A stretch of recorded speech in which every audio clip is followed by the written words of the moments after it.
Good evening, everybody.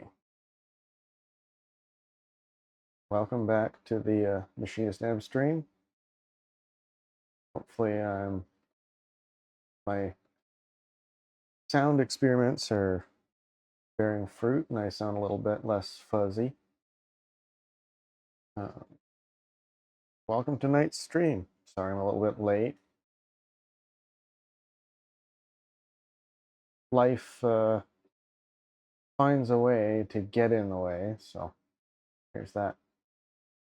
So, a little bit different start to the evening. I'm going to try starting out with some reactions and some news. Reactions to the news. So I don't really have anything else to announce, so let's just get into it.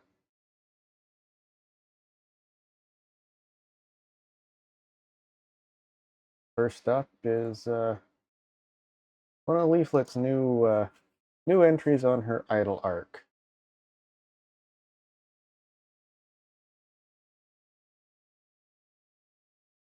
So here we go.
Oh, it's cute. It's a decent message, but starting a business right out of high school. My oh, I'm feeling kind of loud, aren't I?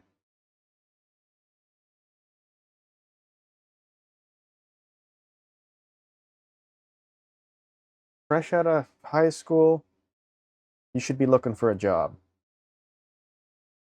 Doesn't have to be anything permanent. Yeah. But jumping straight into business out of high school, unless you've been working through high school and paying attention to how businesses work, starting a business right off, you're going to end up in that debt trap just as surely as you ended up in that debt trap when you went to university. But if you can, through high school, get a job. Get multiple jobs. Get one for every summer. Work on a bunch of different stuff. Get some perspective. And then you can figure out what you want to do, how best you can do it, and then start a business. In the meantime, as you work, you're making yourself a nice little nest egg. And then you can use that to, if you do need to go to university or college or technical school or whatever, you can go and do that. And you don't have to dip into that debt trap that is student loans. Or you've got enough of a nest egg that you can put down payments onto any equipment that you need to buy for your business. So whether it be like lawnmowers or weed whackers or computers or machine tools, you'll have something to work with instead of playing tail end Charlie trying to play catch up. Because someone trying to start their own business, money is always the sticking point. You can do a lot if you got it. Can't do a lot if you don't. So there's the rant for higher education and starting a business. So now for some news, potential news. Another, I think this is the latest, the latest from Dr. Hossenfelder.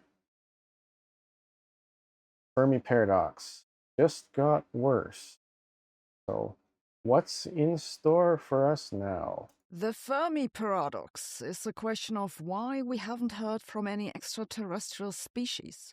The Milky Way has had billions of years to produce civilizations, so where is everybody? You can turn this question around and ask, given that we have not heard from any other species, what does this silence tell us? Well, the authors of a new paper just crunched the numbers and arrived at a slightly horrifying conclusion. I have a PhD in physics, and I can tell you most AI writing tools are useless for research. But I can last on the average. Yeah, I guess we'll suffer through the ad. Could be handy. Horrifying conclusion. I have a PhD in physics, and I can tell you most AI writing tools are useless for research. But I can also tell you the one exception that I've found to be actually useful. Most AI writing tools are frankly not built for people who do real research. They hallucinate citations. Mostly probably because a lot of that data is behind paywalls. And a lot of these data services or AI services don't like going behind paywalls. They're repetitive. They sound confident but say nothing. But this one called Jenny really impressed me. It's built specifically for academic writing. It treats sources, citations, and evidence as the main point, not as an afterthought. You can bring your own sources, and Jenny grounds its answers and suggestions in that library. Or you can look beyond that and find papers, each with a traceable source. They also have a feature called called claim confidence, which is super useful. It flags any unsupported, overstated, or weakly supported claims. So it's not that Jenny writes your paper for you, but it helps you with the most time-consuming parts, organizing sources. That's would be definitely helpful. I will say the hardest part about developing anything is the research end of things.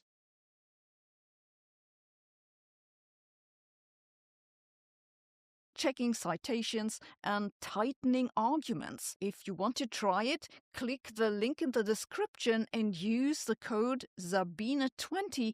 That'll give you 20% off. And now, back to the science news. The starting point in all discussions about the Fermi paradox is the Drake equation. That's an estimate for the number of actively communicating technological civilizations in our galaxy. The estimate comes from multiplying a bunch of factors. So yeah, number of technologically advanced civilizations in the galaxy equals the rate of formation of stars in the galaxy. I guess that's our flower. FP, fraction of those stars with planetary systems, because they're not going. There's a chance that a star might not kick out anything solid enough for life. And E, number of planets per solar system with an environment stable for life, suitable for life. So Goldilocks zone, liquid water, etc. Although there could be forms of life that could use other things other than water. FL, fraction of suitable planets on which life actually appears. FI, the fraction of planets that could have intelligent life. Then FC, fraction of planets with intelligent life that develop interstellar communication. Basically radio, for as far as we can understand. And the length of time such civilizations release detectable signals into space. Which, that's a tricky one, because if, well, humanity's only really been on the air for 100 years. Using radio waves, we wouldn't show up to anybody that's past 100 light years or so. By the same token, if they so say that humanity and another species were or developed radio at the same time, but they're 200 light years away, or 300, or however many, we wouldn't know they existed yet. And I don't know if she'll go into this, but one of my potential theories is that as we advance, or as a species advances technologically in terms of communications,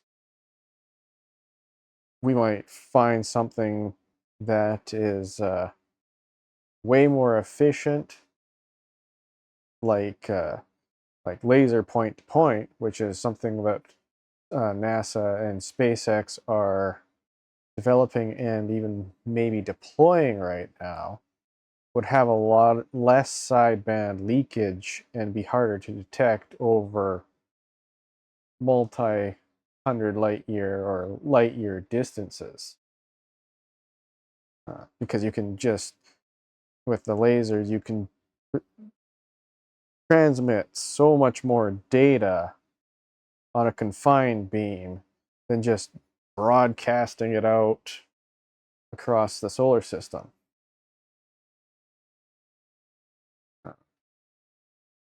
And then another alternative is anybody else out there might have come up with something even more advanced, like entanglement communications where there is no no signal to pick up on, and communications are instantaneous or nearly instantaneous over light years.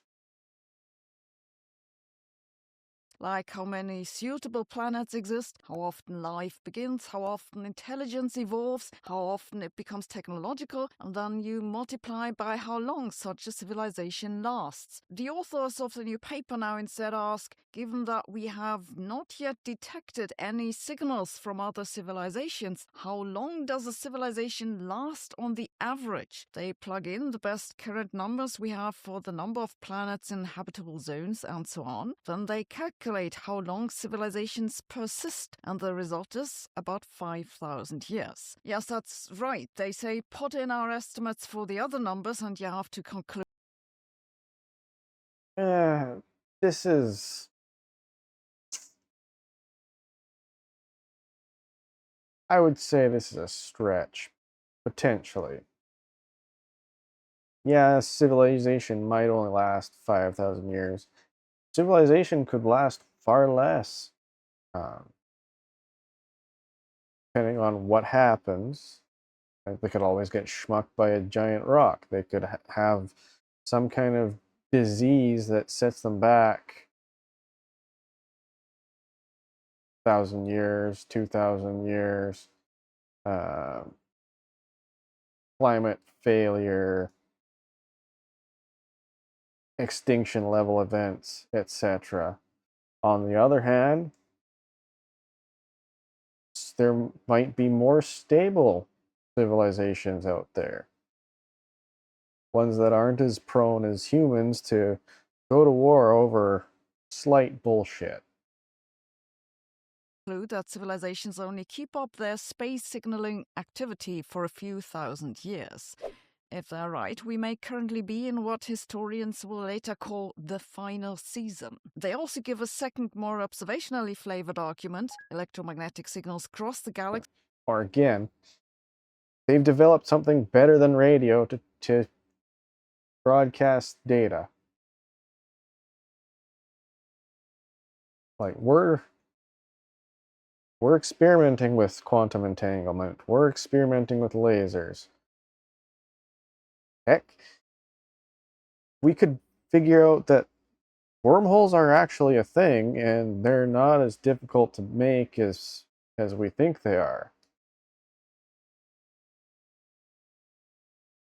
In about 100,000 years. So, if civilizations last longer than this and broadcast detectably for a meaningful fraction of that time, we should have seen something by now. So, this estimate is slightly more optimistic, but still, it's rather depressing. Why might this be the case? What could be the reason why technological civilizations go dark so quickly? Scientists have proposed basically 3 different reasons. The first is self inflicted extinction or near extinction. That might be war, accidentally released pandemics, or environmental destruction that eventually erodes the capability of the species to survive at high technological standard. I think that this problem almost certainly befalls a lot of civilizations. They just fail to grow beyond a certain level of complexity. The second possibility is that there is some sort of external risk factor that we don't know of. Maybe supernovae explosions are much more frequent and more fatal than we thought. Maybe tiny black holes exist after all and eat up more stars than we thought, though I think this is unlikely. The third possible explanation is that civilizations survive, but they lose interest in space exploration. They spend all their time in virtual reality, or they have crossed over to a post-scarcity economy and can't. I guess that's another potential. God knows that we're kind of heading that direction right now. can't be bothered lifting a finger if they have fingers. Of course, the problem might actually appear earlier. It seems that somewhere between having a habitable planet and having a truly interstellar civilization, there's a subplot so hard that almost no species completes it. This has been dubbed the Great Filter by Robin Hanson. The Great Filter might be because the origin of life is so unlikely. Personally, I think that's not the case. Indeed, in the past years, we've seen that complex chemical cycles that lead to reproduction seem to actually be quite common. And it could also be that the species doesn't produce enough individuals with a genetic factor for exploration. Which that's something that humans got, and that's why we spread from apparently Africa to all over the place. Because somebody at some time, when everything was all good, everybody was fed, we had enough water, but some of them were not content. They needed to know what's over the next hill, what's across the river. And generations of that spread people across the planet. Common. However, the Great Filter might come at a later stage. The issue might be that for a species to reach a high level of technological sophistication, its members must be intelligent enough to coordinate their actions. As I said in a recent video, I doubt that humans are intelligent enough to jump that bar unless possibly we manage to use artificially intelligent systems to our advantage. In any case, what are we to make of this somewhat depressing paper? First of all, it must be said that the authors use optimistic values for the other parameters in the Drake equation. They take, for example, a large number of Earth-like habitable planets in the Milky Way, around 1 million, and they take the probability that such a planet produces a technological civilization to be close to 1. It's only then that you get the pessimistic constraints on the survival of a technological civilization.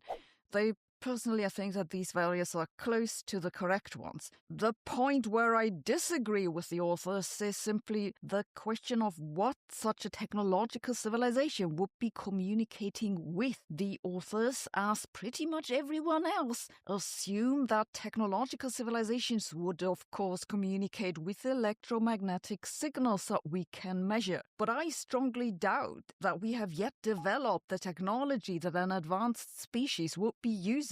I think it's possible to communicate faster than the speed of light.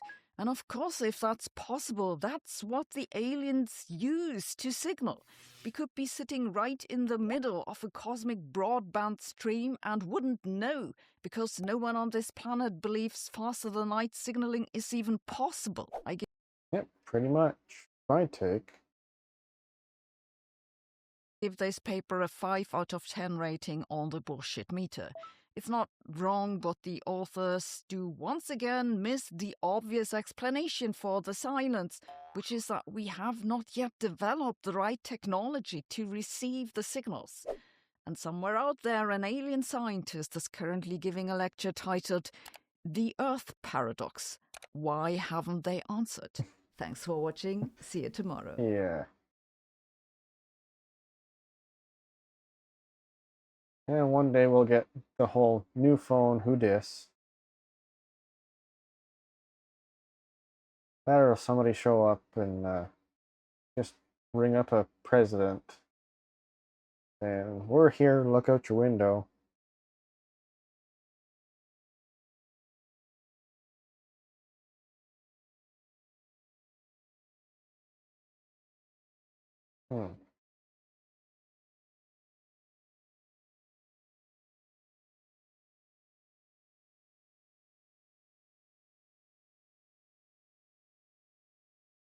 Could be some educational.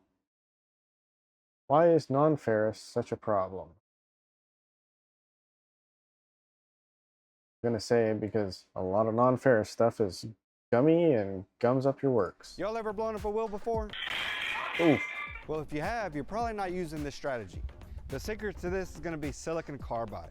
Now, silicon carbide was designed to grind not only cast iron, but also non-ferrous materials. So what does non-ferrous mean? Well, ferrous means iron, and if something is a ferrous material, it means it has iron in it and it's able to be magnetized. If it's non-ferrous, it has no iron in it, meaning it cannot be magnetized. So today we're going to load up cast iron and 6 non-ferrous materials, and the results may surprise you on which surface gets the best finish.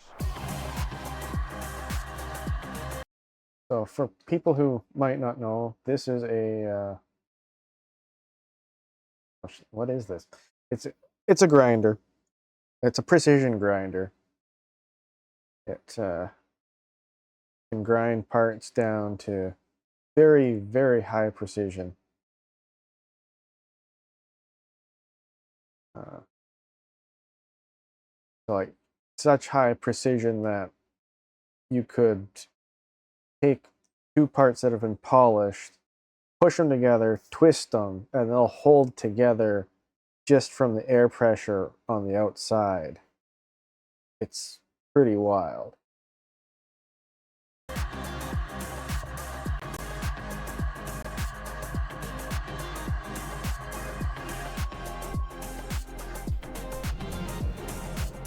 Now that's what I'm talking about. That's an amazing finish. This 320 grit Very shiny.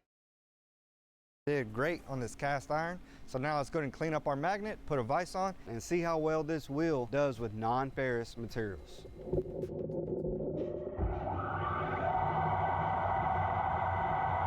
So what I really like about this experiment is that I really don't know what's going to happen. With the silicon carbide wheel, I know it's going to grind non-ferrous material, but I'm not real sure. Oh, then you're running PEEK through it. That's going to be interesting. So PEEK is a plastic. Very expensive, but it's got very high temperature properties and pretty high density. I've seen stuff where they use it as a 3D printer filament and it will ring like a bell when you strike it. It's wild. On what type of accuracy and what type of finish we're actually able to achieve. Now, what I do know is that with the softer material, you need a harder wheel. So what I'm actually doing is I'm going to spin this Tyrolit 320 grit wheel at 90 feet a second. Now what that's going to do is that's going to make that wheel act harder, and it's going to give me a sharper edge, and it's going to be so important, especially when I'm grinding soft material such as brass, copper, cast iron, stainless steel, and PEEK, which is polyether ether ketone.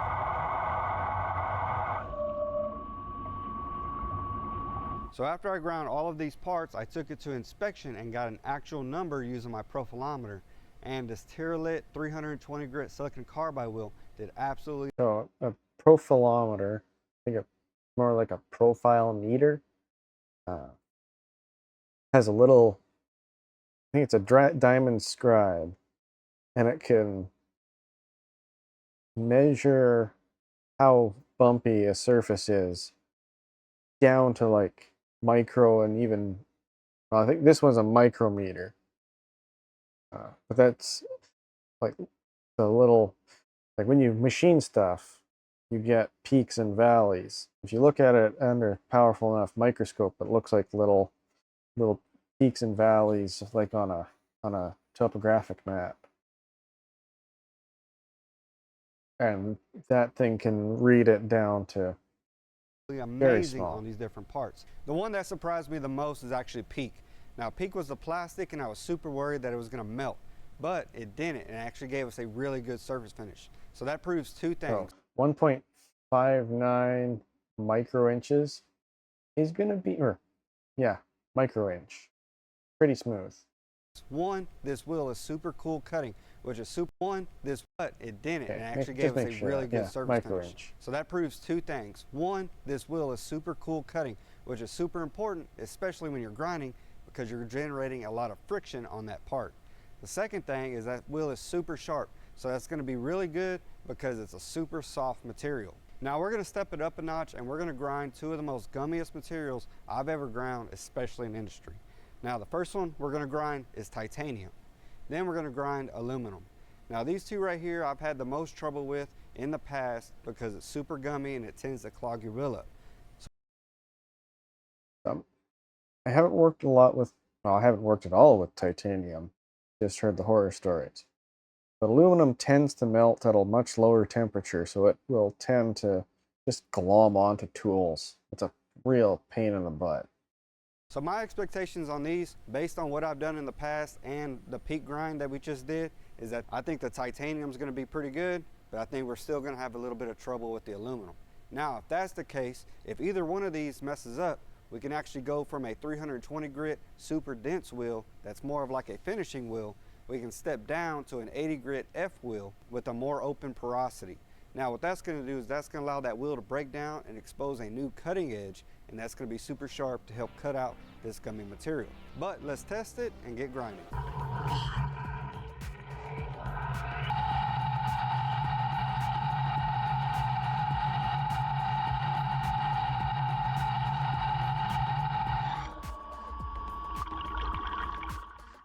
So after I ground and inspected both the titanium and the aluminum, I was pleasantly surprised with how well the titanium was ground. However, my expectation of the aluminum was spot on. So what I'm going to do is I'm going to go ahead and change the wheel out, and I'm going to go to a softer wheel. What I'm going to do is I'm going to go ahead and change the expectation of the pretty, like, aluminum's pretty soft, so it's gonna tear up a little bit more. It's gonna be conform more to whatever the stone surface looks like. It's almost four times rougher than titanium. The aluminum was spot on. So what I'm going to do is I'm going to go ahead and change the wheel out, and I'm going to go to a softer wheel. I'm going to go from a J grade to an F grade. Now let's go ahead and load up that wheel, get grinded.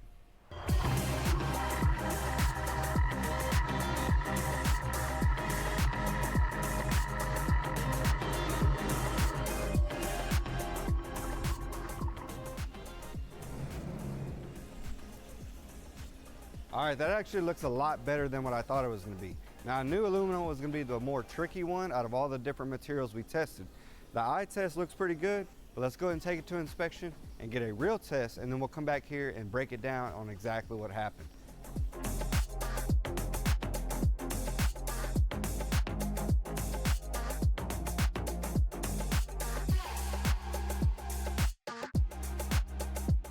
So by switching the wheels, we actually cut our surface finish from a 28 to just under a 12. We basically cut it in half.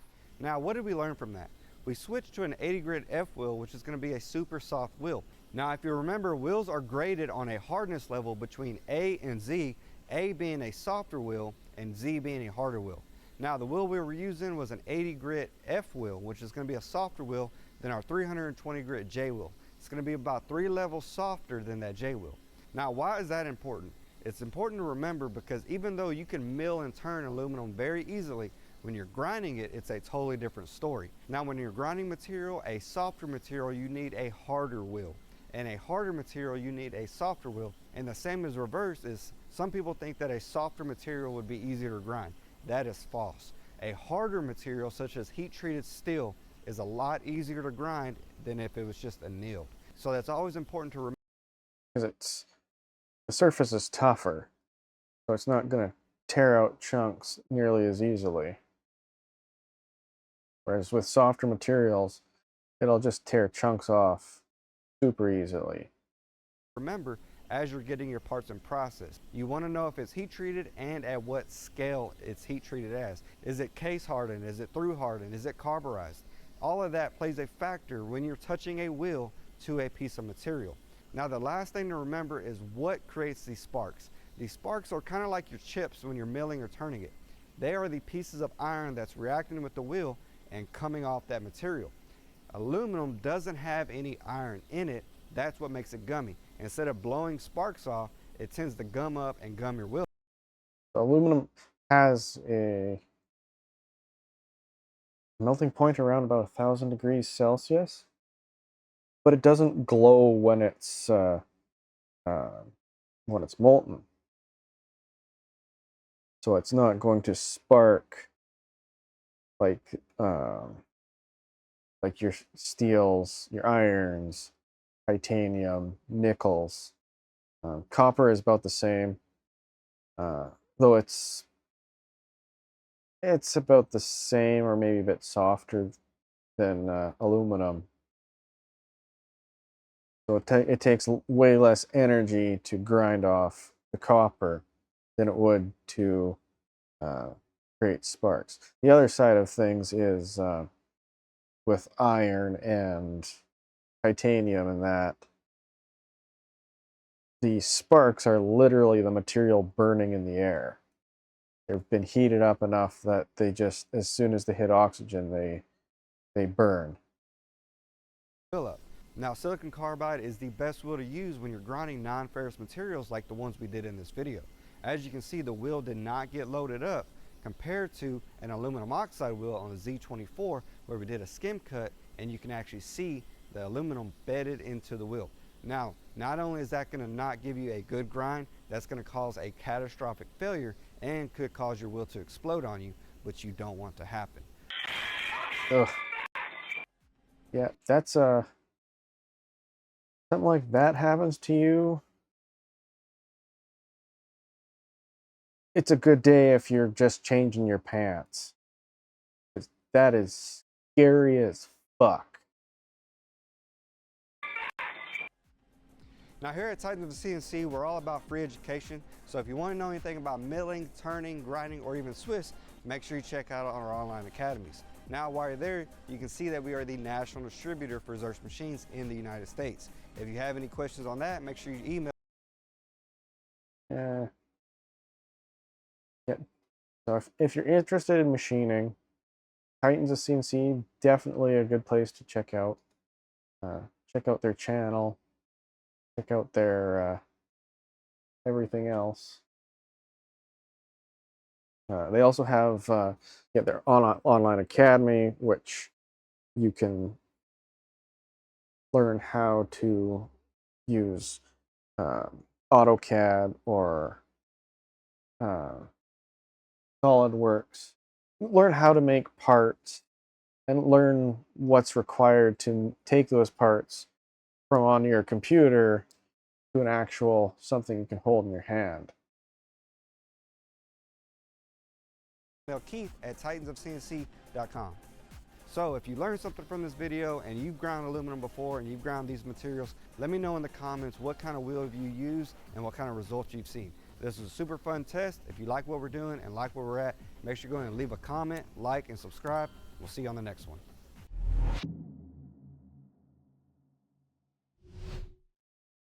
Okay, that was a good bit of education. We learned why the aliens aren't talking to us. We learned how to grind stuff. We learned university's a scam.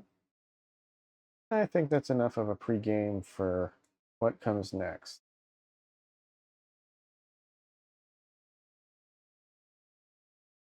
So I'm going to take just a short break and be right back, and we will start back on Pragmata.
Okay.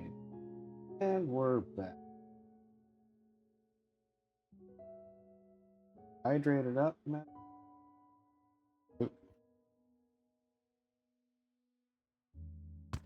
There's that a little better.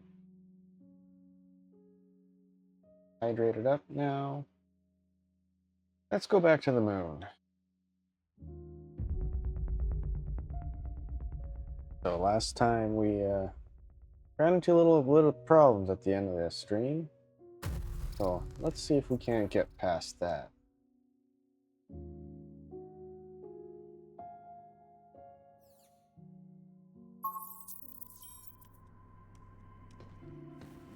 I'm gonna go play. Getting nutrients from talking? That's so weird.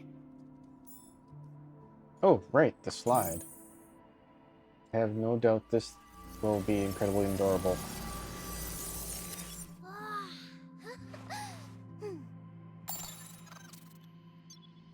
Hey, can I give you something?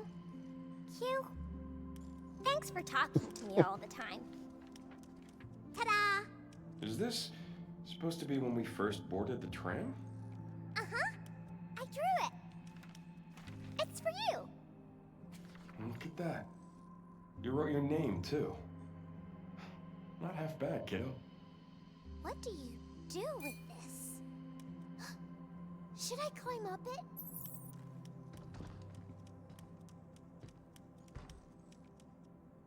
Aw, this slide's too small for Hugh. I wanted to slide down together. Maybe we'll find something further along. Anna.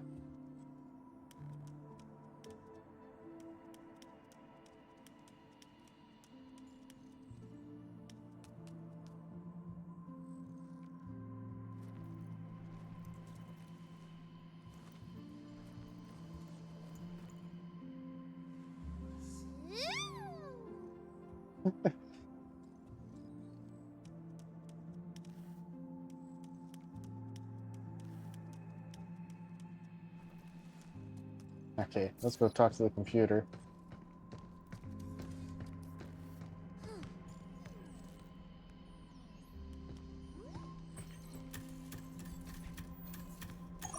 Play the bingo. What do we want? Outfit?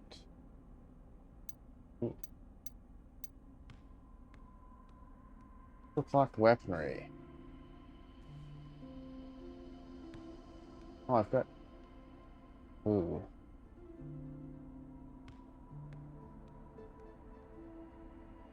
Choices.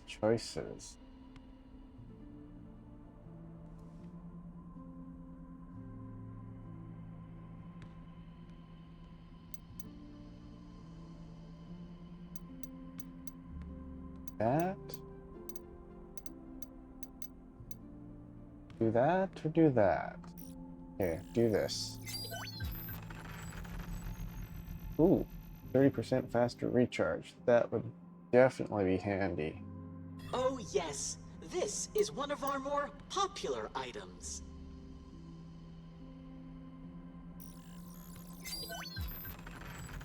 This. WatcherBot data will be uploaded. The Watcher. We are honored to provide one of our greatest goods. Okay, that's 2 of those. We hope you enjoy your purchase.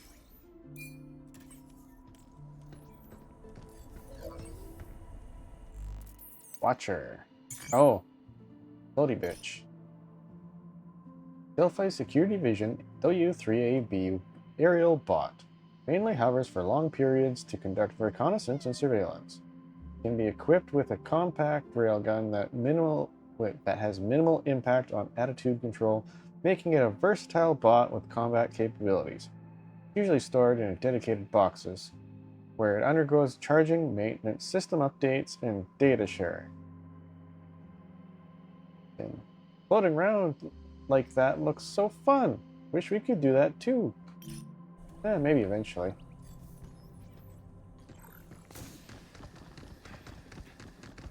Ah, there it is.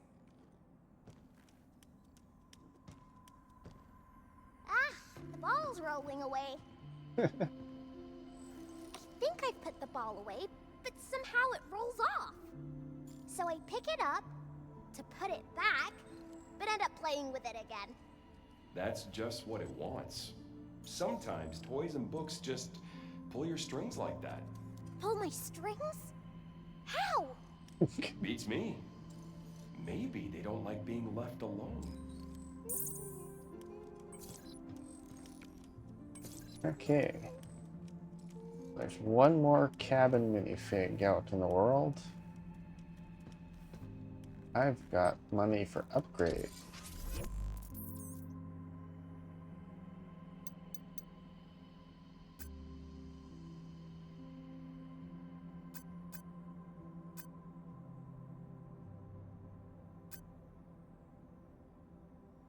Yeah, more speed. On the other hand, more repair. More repair.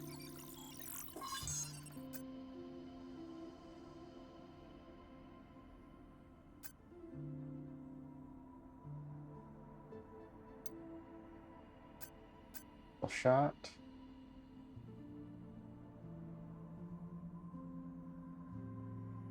Yeah, faster upgrade on that would probably be better. Or spawn rate. We'll see if that helps or hinders.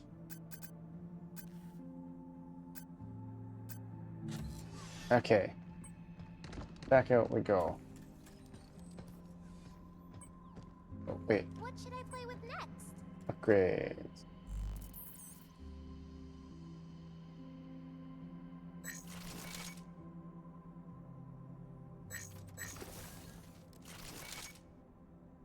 An extra 9 damage probably wouldn't go. An extra 6 to hacking. Faster heat gauge upgrade or build up. No, definitely health.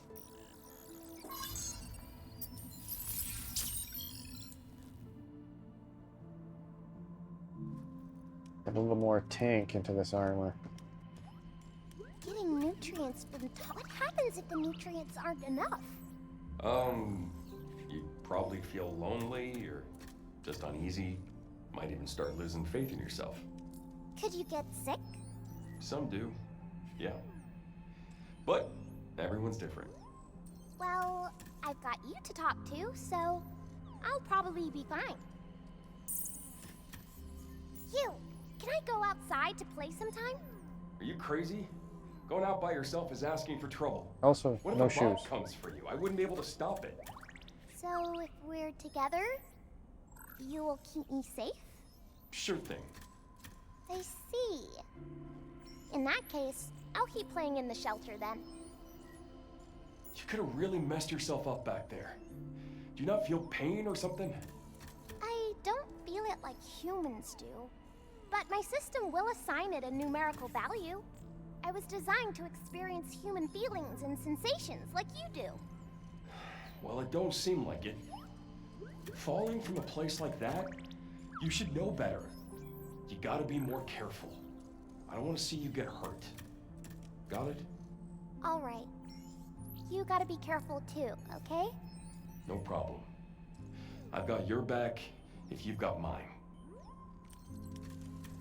Okay. Oh yeah, that thing.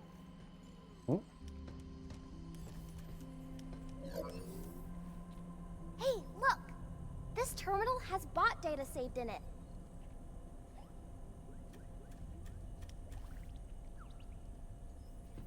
Yeah, but not the bot data we need.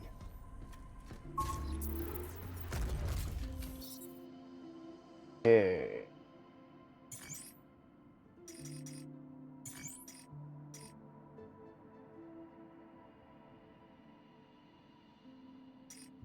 Piercer, shockwave. I really don't like getting up close and personal with those bobble-headed things.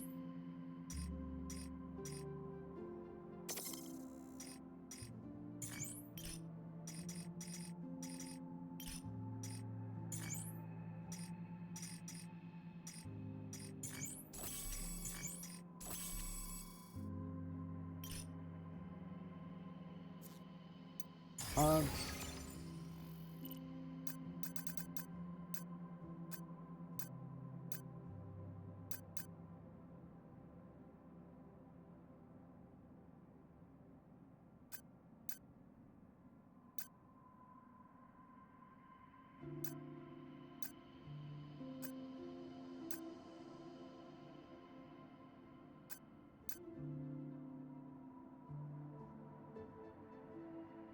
Okay, so that'll be really good for the rail gun. Might be something.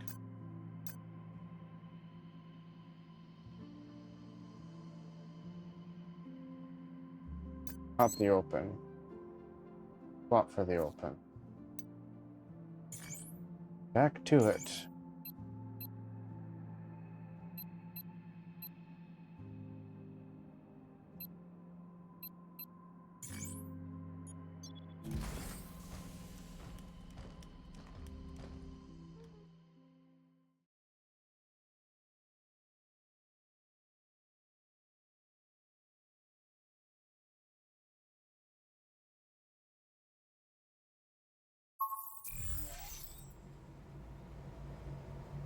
Okay.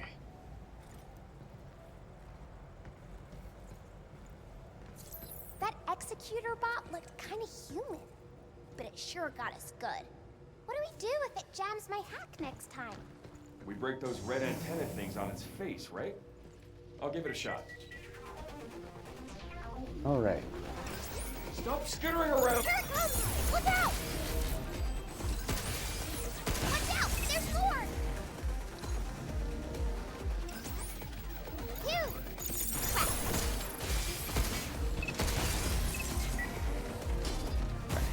Right. You're going down. Guess that's that.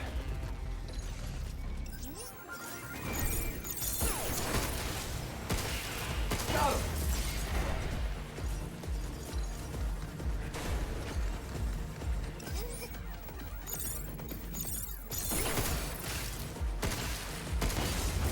We did it!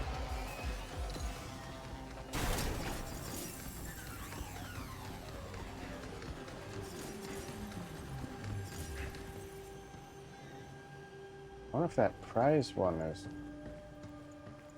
still kicking around. Spawn back in. No, I guess not. Unless it's a special thing?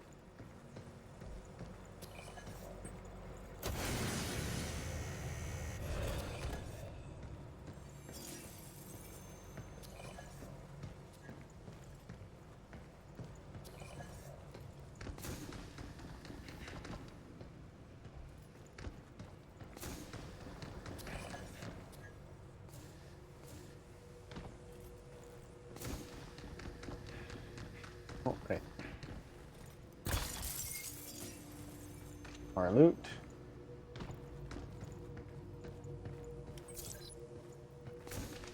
Jesus, nah.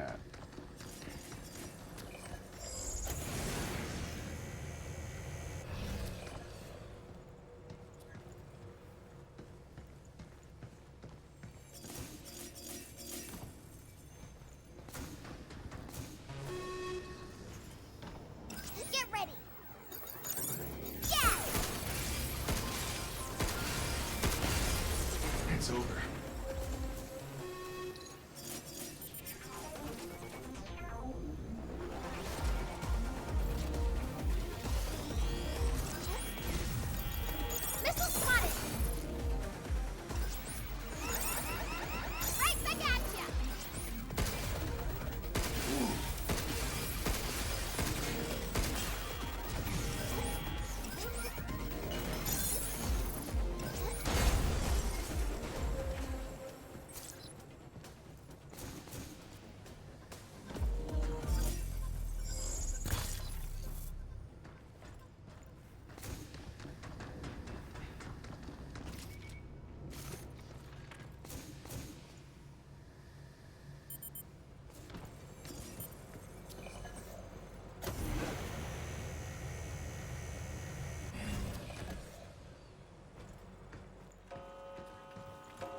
Yeah, that's definitely one funky 3D printer.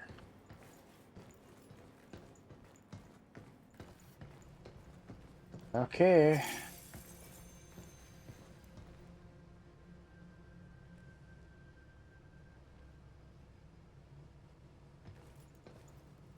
Here we go. Intruders detected. Please remove them from the premises. Look out for its targeting sensor.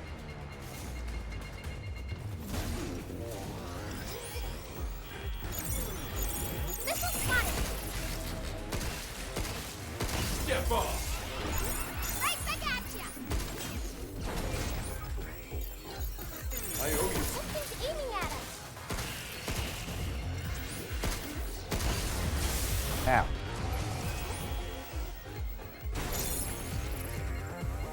Move, you!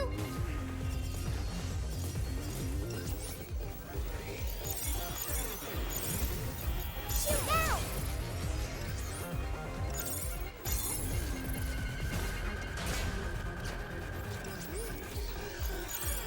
Splitting the hat. Right back at ya!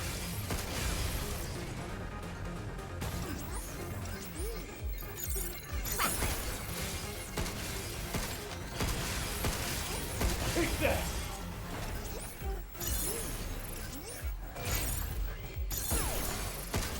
Be careful!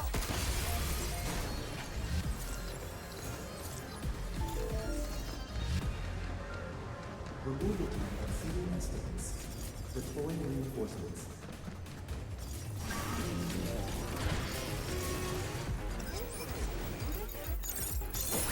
Guess it's my turn.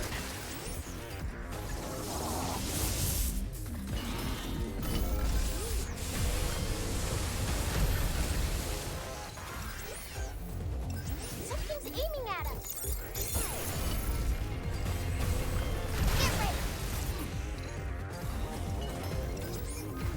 Okay, get rid of the cannon fodder. Look out for its missile spotted. Right back at ya. Right on! Ah. Angry baby.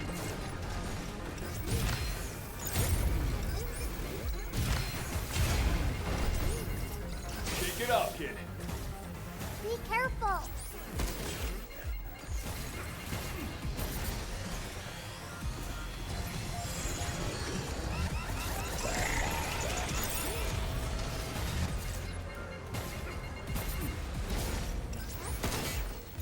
Yeah. Yeah, let's do this. Nope.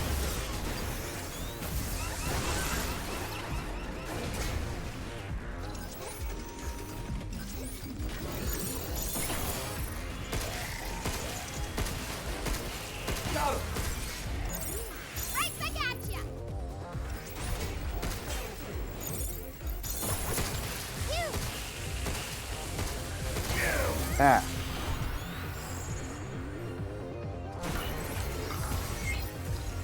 Okay.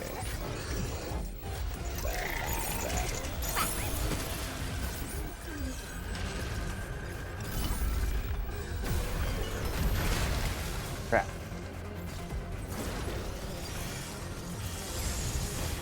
Missile spotted.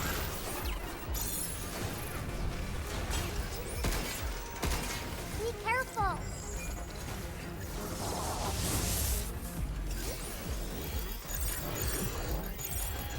Override protocol at the ready.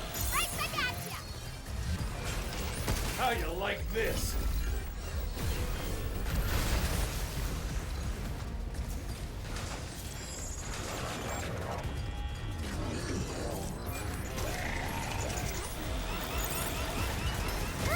Yeah. Come on, come on, come on. Get ready. Ah, crap. You.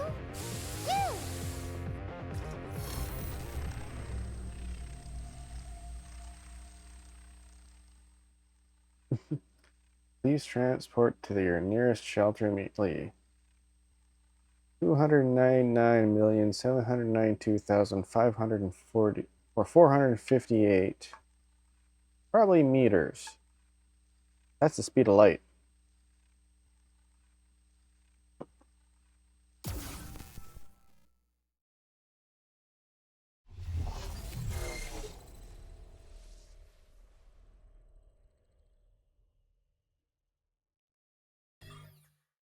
Yeah. Leave it to me next time, okay?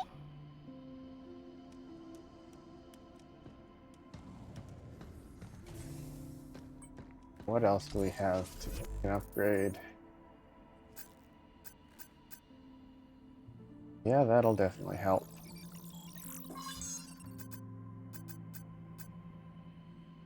More damage, good damage.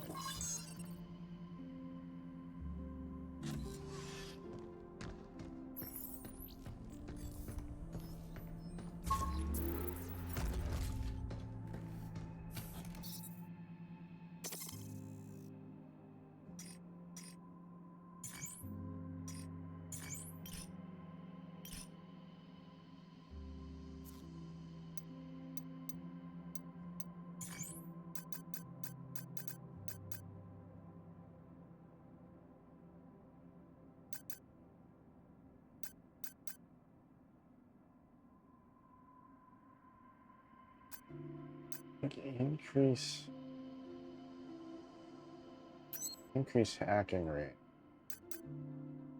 That should give me a little bit more time to work with things.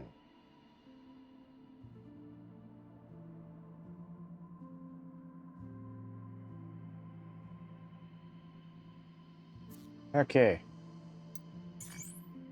Moichido. One more time.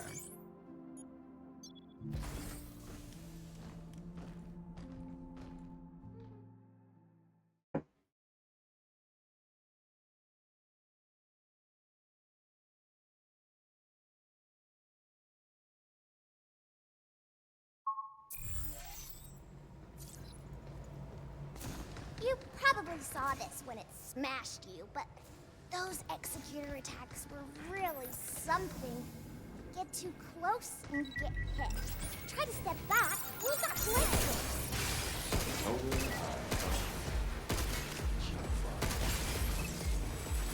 Ah. Overdrive protocol at the ready. Crap, here it comes! Look out! Stop skittering around! Look out! How you like this? Ah.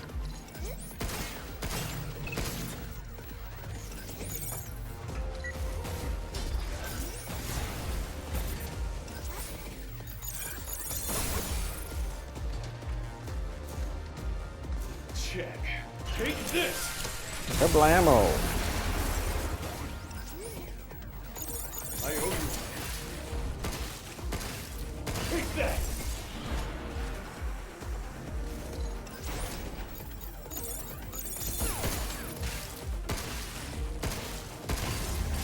We did it!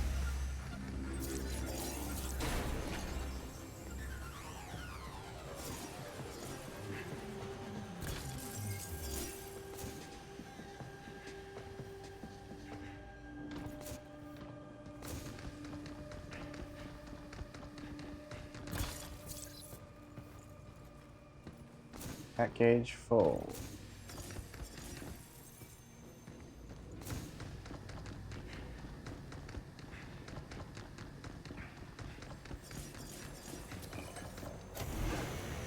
That should be handy for the next run, or for this run.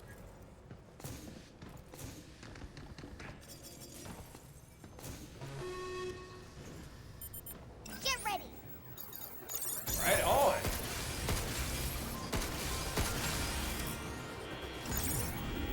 Missile spotted!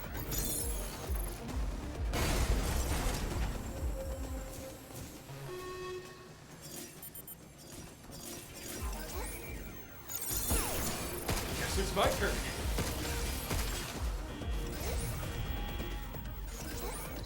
Right back at ya!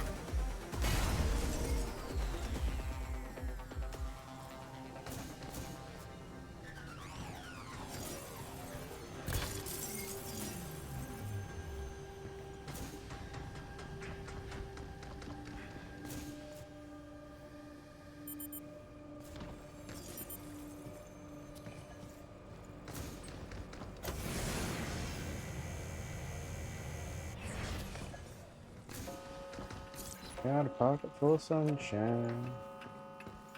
Pack full of pain.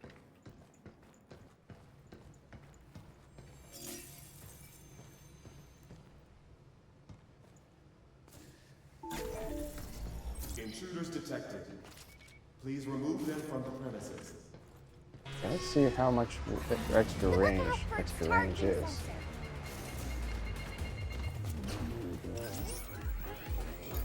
I got it! Overdrive protocol, on standby. Nope!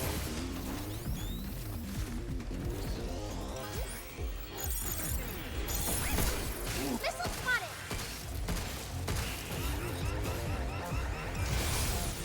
Got him!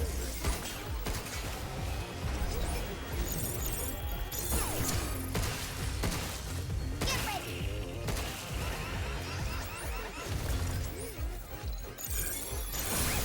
Go, Hugh! Go! Take this! Blammo! Ooh, 1135. That's a good one.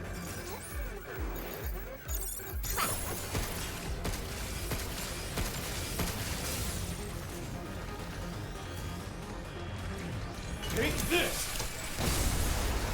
3,000. Wow.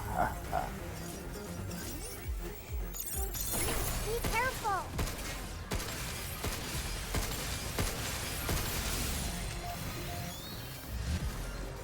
Take this!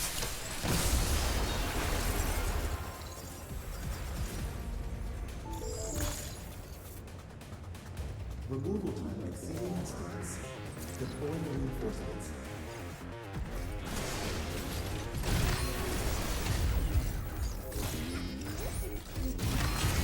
Look out for its targeting sensor!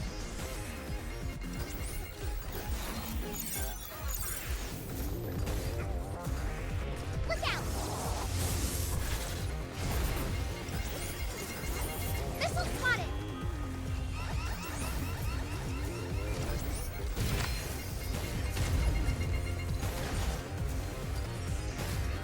Gonna run. Oh crap.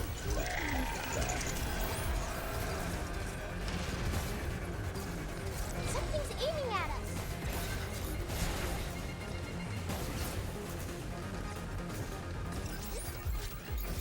Yay! Back off! Look out!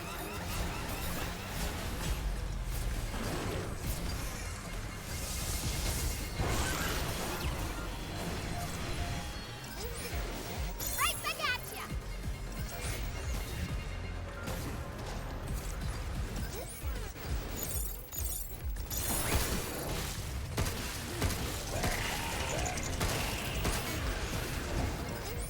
Nope!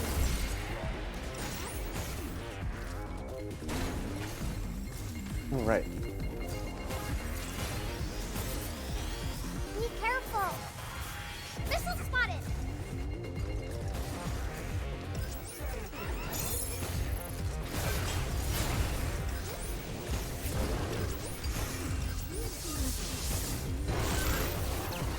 Something's aiming at us! Yeah! Overdrive protocol at the ready. Leave it to me!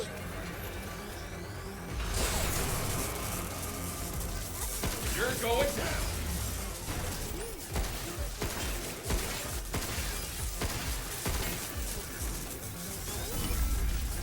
Watch out! There's more! Huge!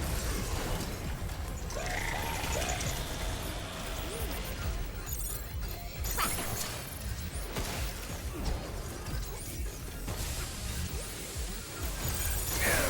Ah.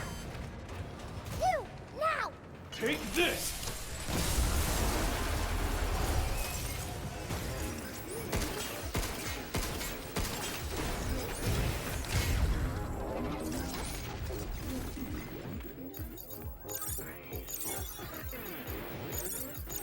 Defenses are down. Yeah! Let's... Incoming.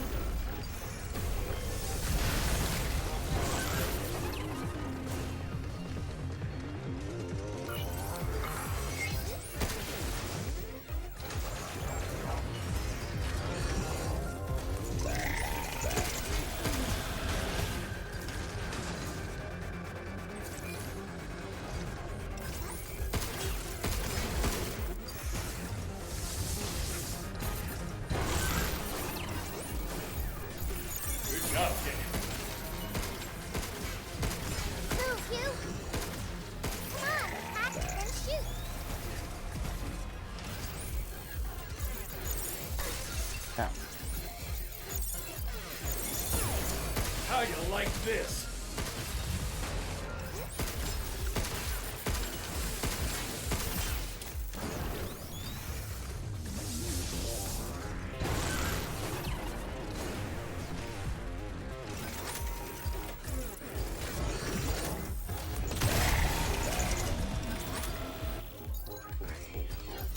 Get ready.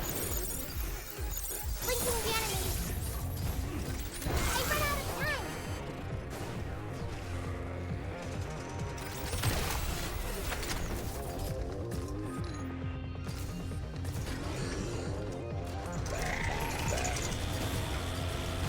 On heal. There.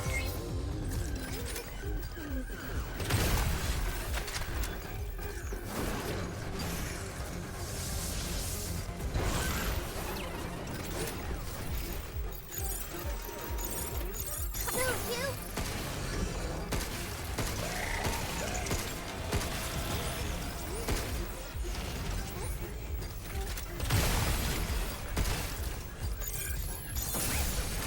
Go, you. Take this! 4,000. Whew.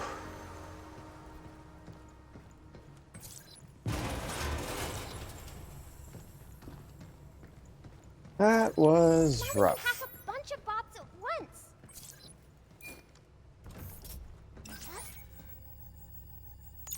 Got it.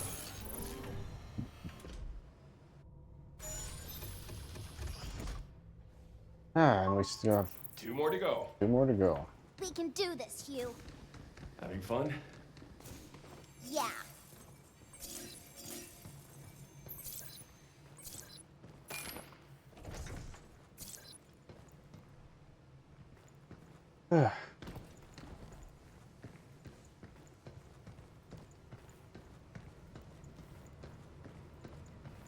Where's this gonna spit us out? Ooh, goodies. Another thing.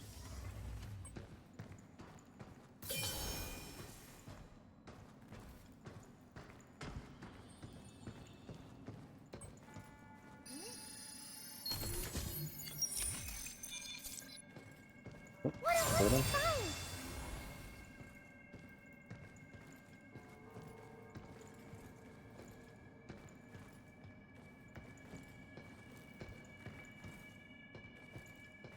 Interesting.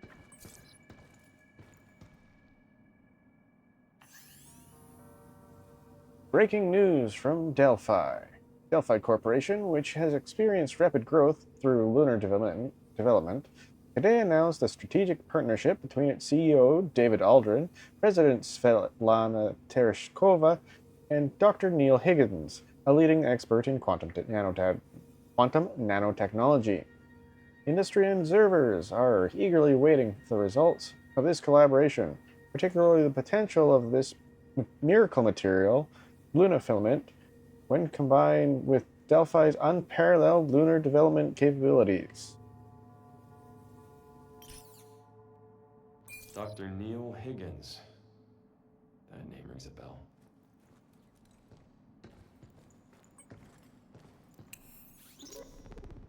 So what's next after work finishes on New York? Well, I've been thinking maybe something with a bit more history. How about something Japanese? Isn't that where you're from? What about something in the Kigumi style? Like you'd see with the temples in Nara. They're made entirely from wood, but can supposedly stand over 1,000 years. Nothing but wood. Just thinking about it. Wow. You'd need wooden samples at least 100 years old for something that strong. A worthy challenge. But with lunar filament, everything is possible. Everything. Even a date with you.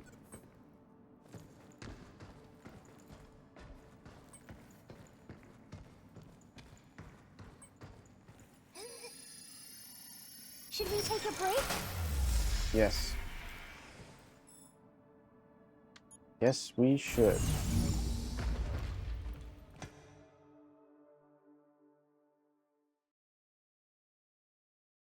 Rearm, reload, upgrade.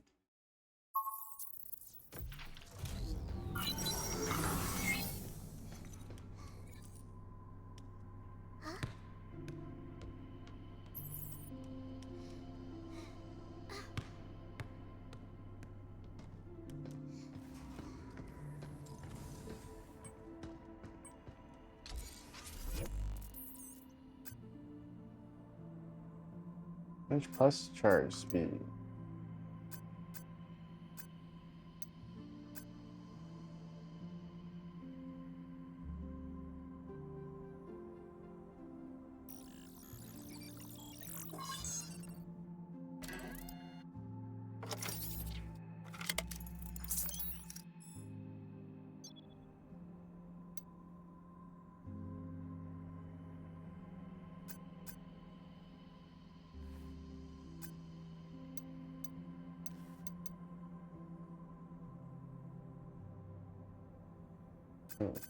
One more ammo for the riot blaster.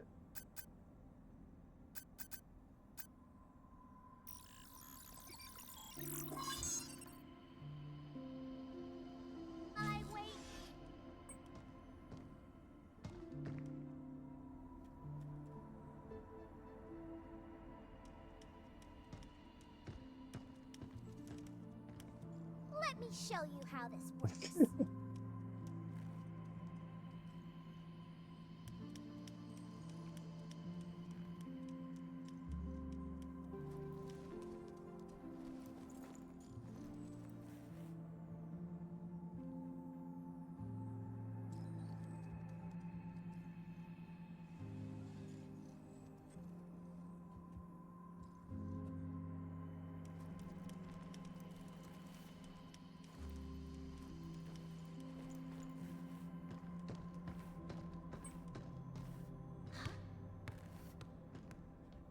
Oh, that was fast.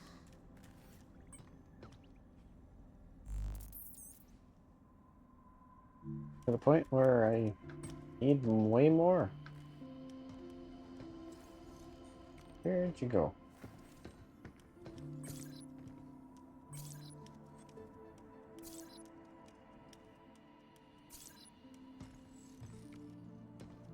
Okay, onward, forward.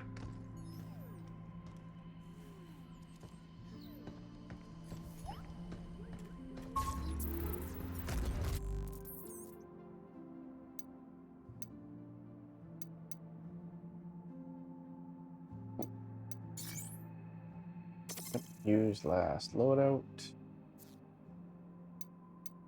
Ride the tram.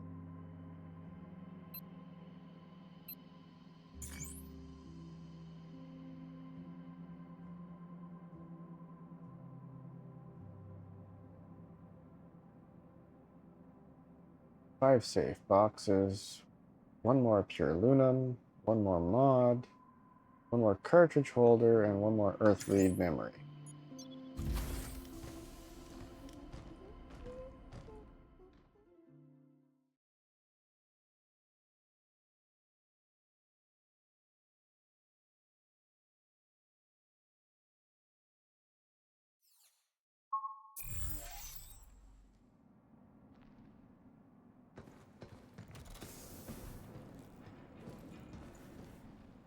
Yeah, more of that gunk.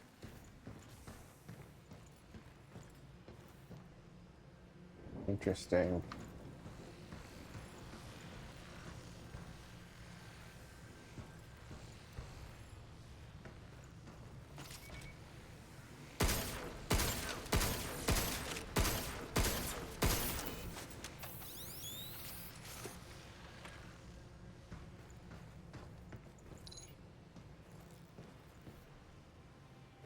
I don't know if I want to jump right off from here. So let's go this way first.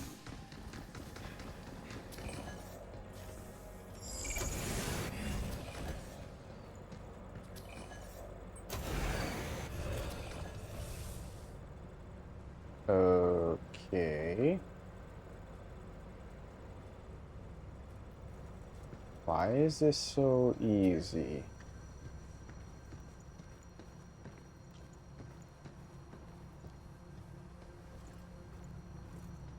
Something's gonna come out of the garbage truck, I just know it.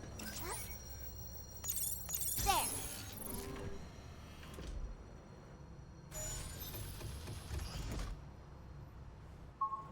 One more to go.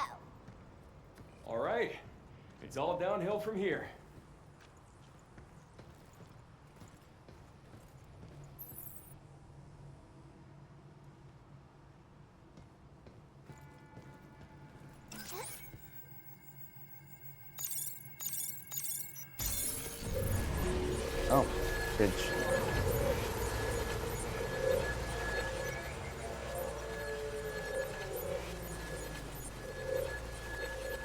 to your hiney. My what? Like something out of an amusement park here. Where? I'll tell you later. I want to run back down and get stuff that's on the other side there first. Yeah, we'll go to do that. Backtrack to random bullshit.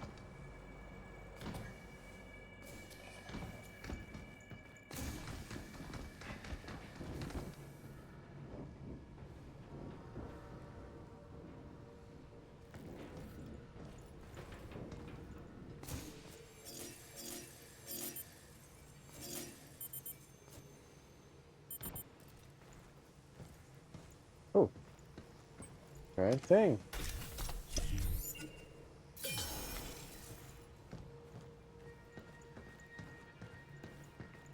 The red zone. Oh, there's probably going to be another one of those safe boxes in there.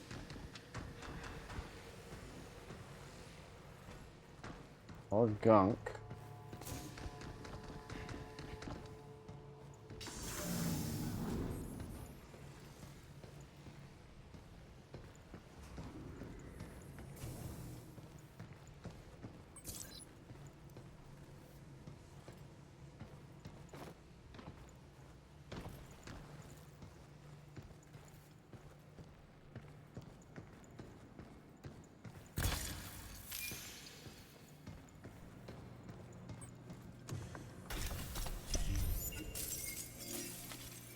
Big pile of bits.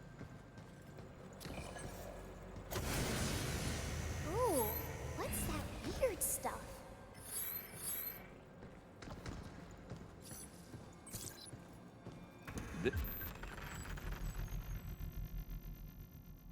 Yay, another cartridge holder. This should help me keep going.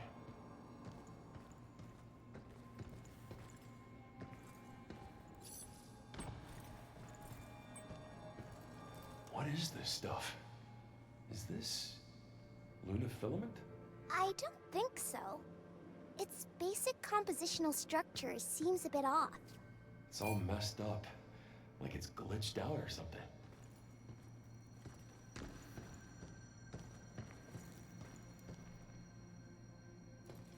I go this way?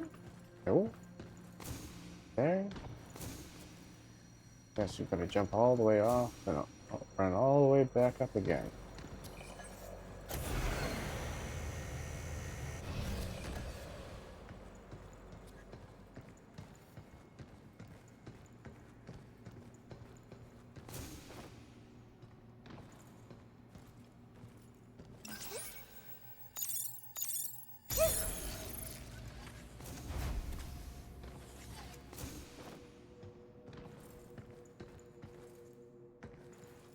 There's something?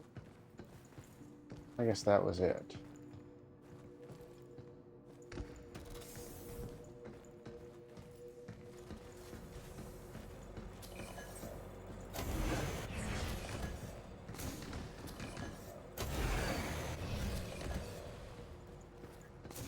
Okay, now we can move forward again.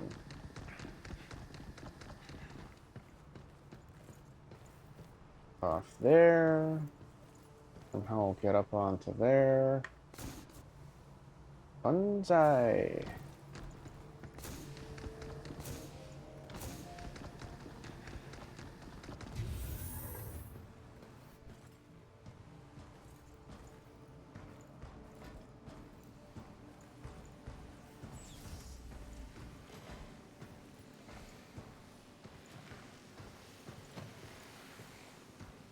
This creepy monofilament stuff. Wonder what would happen if we turn this on.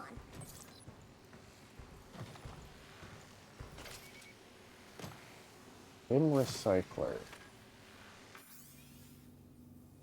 When disposing of bots in the limb recycler, strictly follow these steps below. Place target object in the irradiation zone. Verify the object is completely inside your irradiation zone. Then activate the recycler. Warning. Standing within irradiation zone during recycler activation will result in fatal lacerations. Fun.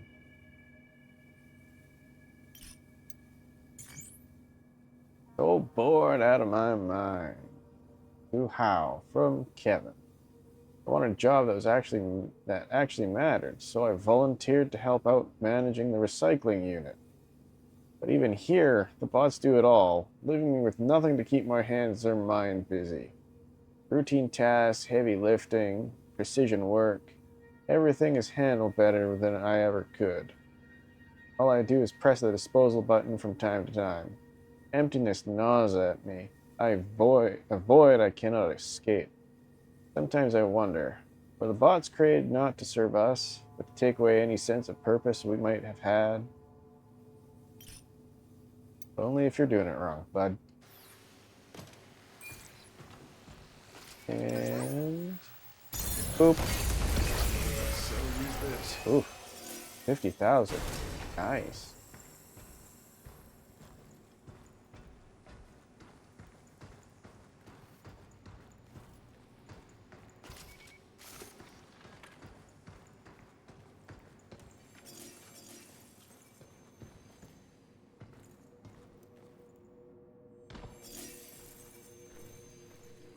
New duty.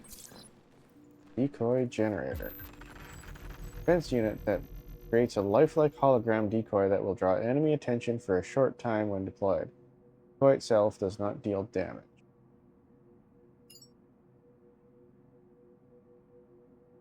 Could be handy.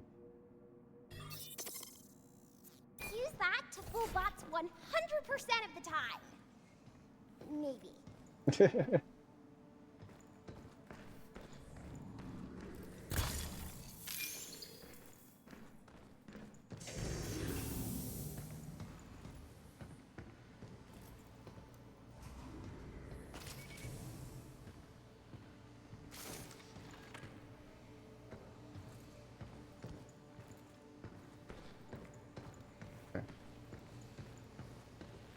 Run fast through that.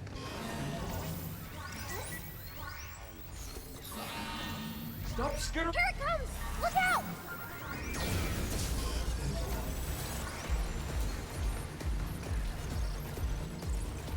Get ready! Jump to... Suck it!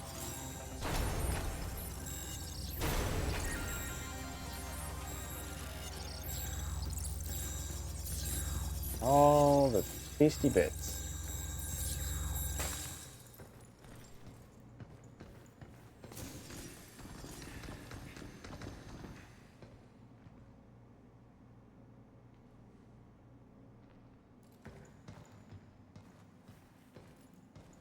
It had to be one of the easiest fights so far.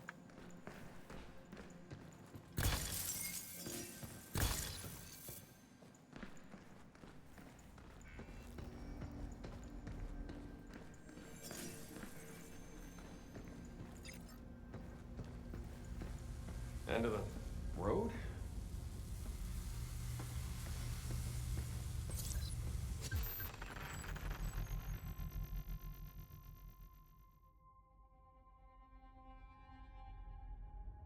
Century-old TV, designed for transmitting sound and images, also serves as a stylish decor piece.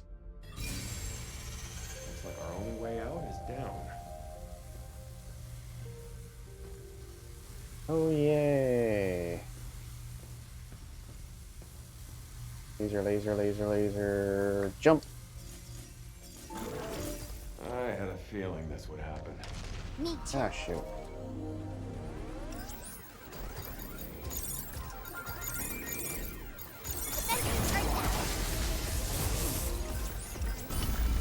Be careful! I ran out of time! Ow!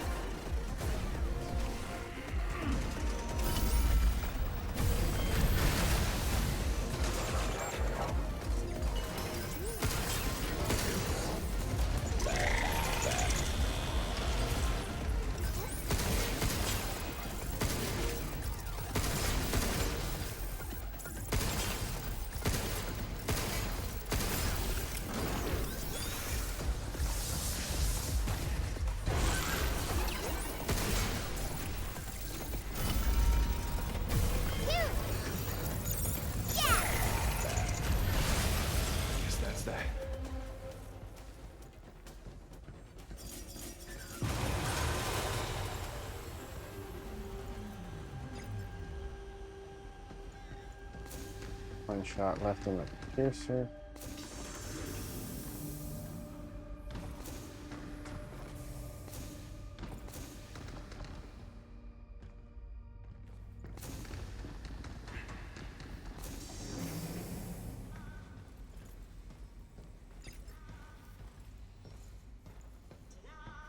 Ah.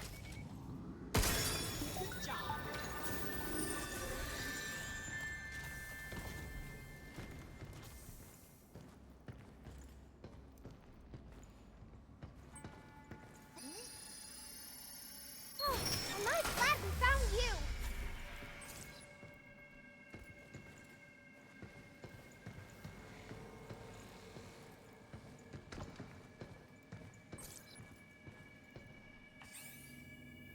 Happy birthday, Thomas.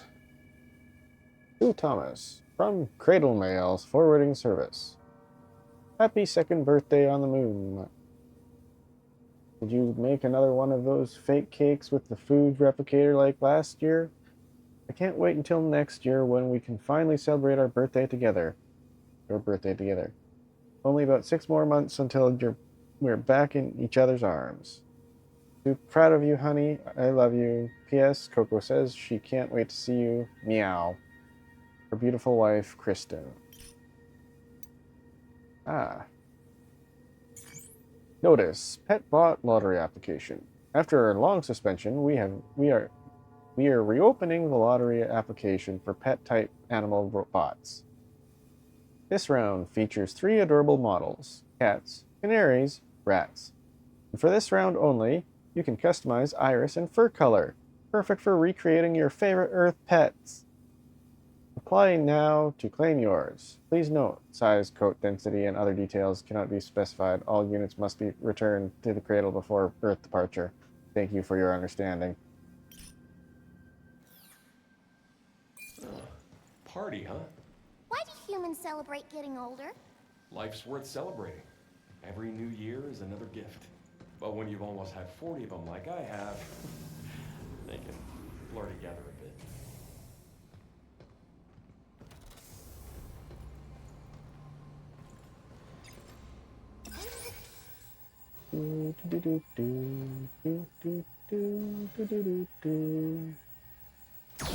Ah, crap. You can copy yourself with that.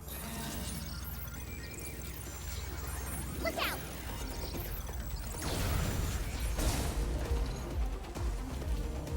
No, not me. Over here. Over here.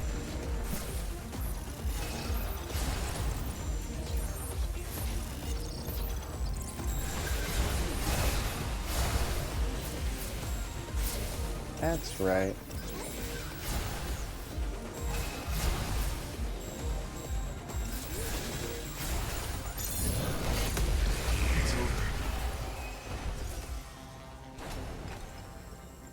Okay, that's gotta be one of my most favorite ways of dealing with things.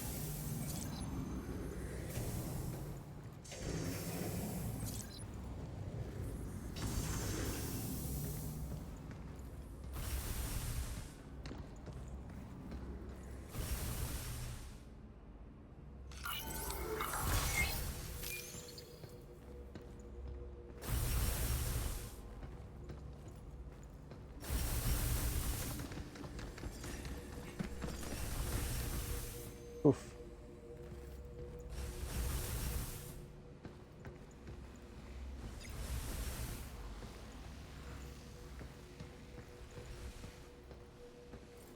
This. Hey, let me see.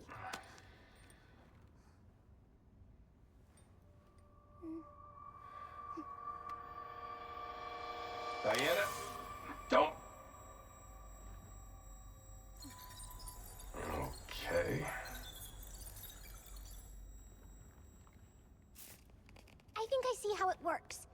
I should be able to break this down.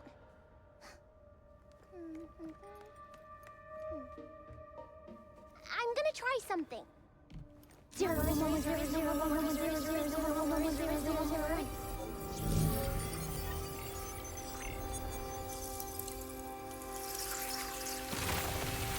Handy.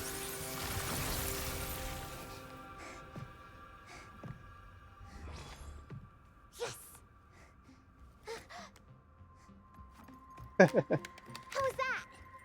I want to do my part. I know I can help.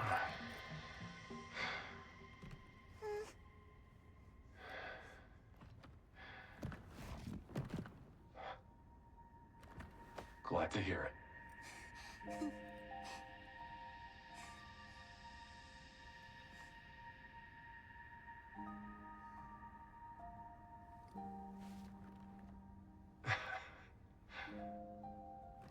I'm counting on you, kiddo.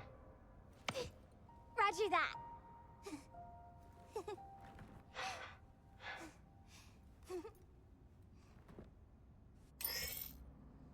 Limb eraser. Erase filament masses scattered throughout the cradle. Clear block paths, uncover hidden items, and more. Press LB on target to use. Okay.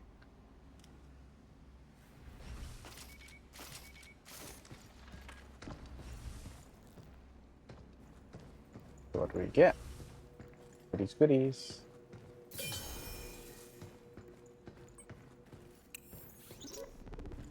Someone! Quick! Look at the monitor! Whoa. Look at the size of that bot. It's attacking humans. Why? Where is Edith? Why isn't it doing anything? Edith is the one that ordered the attack. No. That can't be. It's trying to get in! It's almost there. Quick! We gotta get out of here! What happened to these people? You know anything? I haven't seen anyone besides you since leaving the vault. Can't believe we haven't found any survivors. Not a good sign.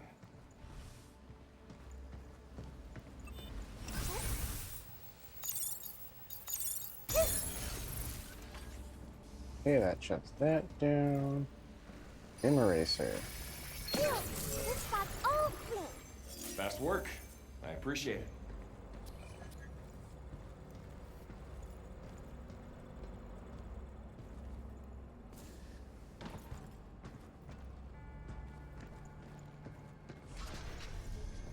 Ooh.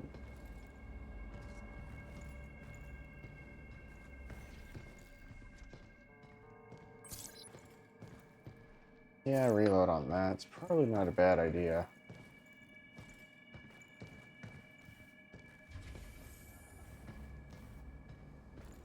These are cells.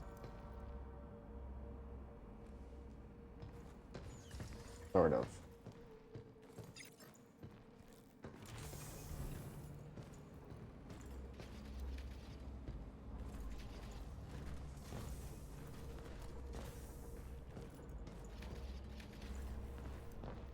Okay. Hello.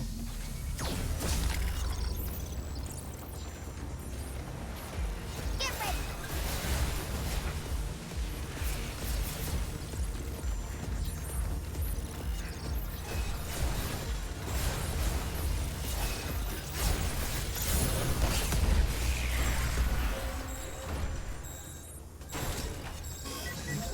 Here it comes! Look out! Skittery silly.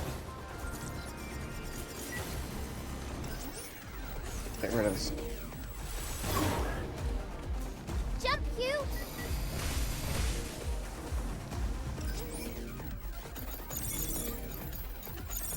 Splitting the hatch. Get ready.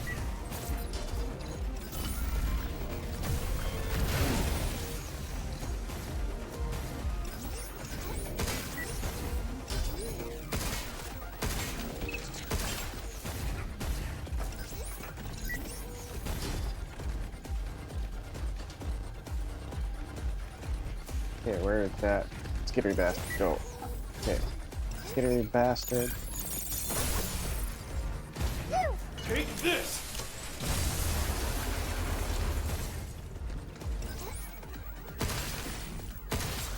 Shoot it where it's sweet, Q! Jump, Q!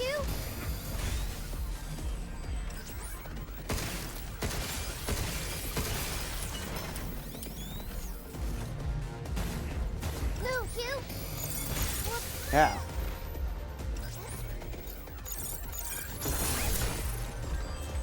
Take this!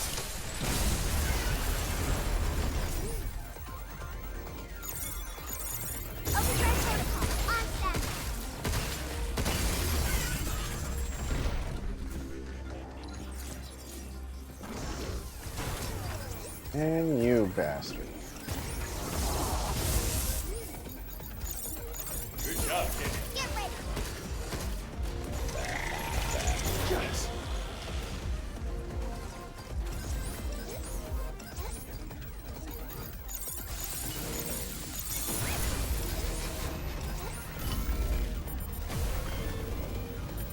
Back off.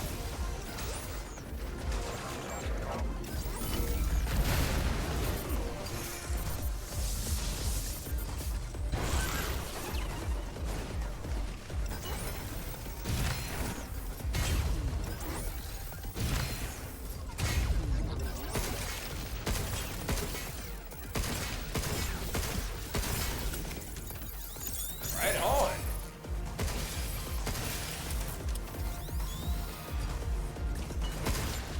Be careful.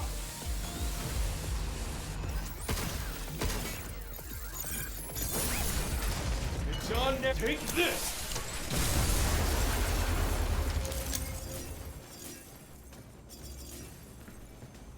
Yeah.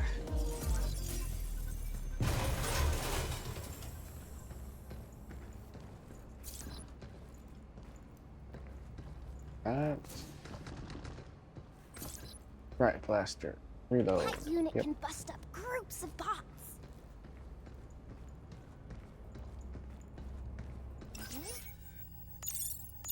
Got it!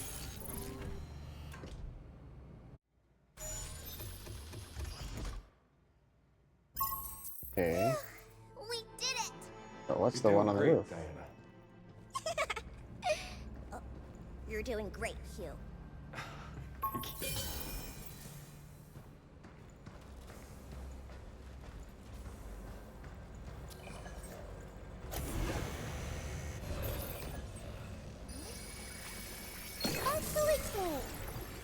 Excellent! Not quite, but getting there.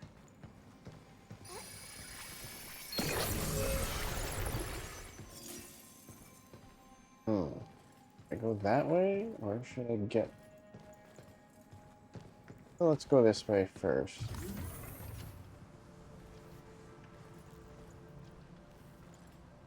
Let's go back this way. Gotta recharge.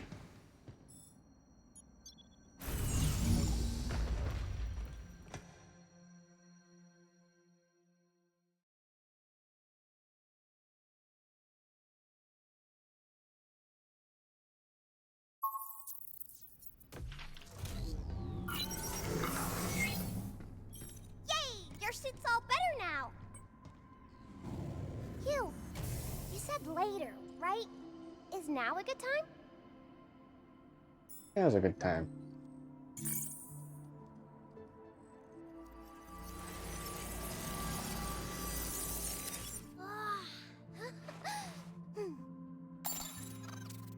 Oh, what a bulky-looking monitor. It's like a box. I wonder what it plays.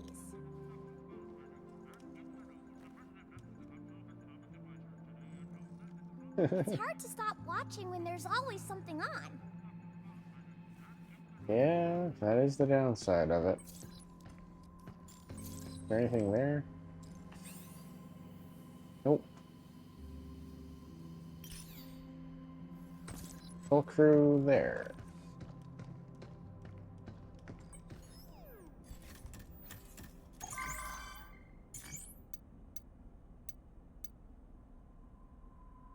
Triple bingo. Pressure. Triple bingo! Congratulations!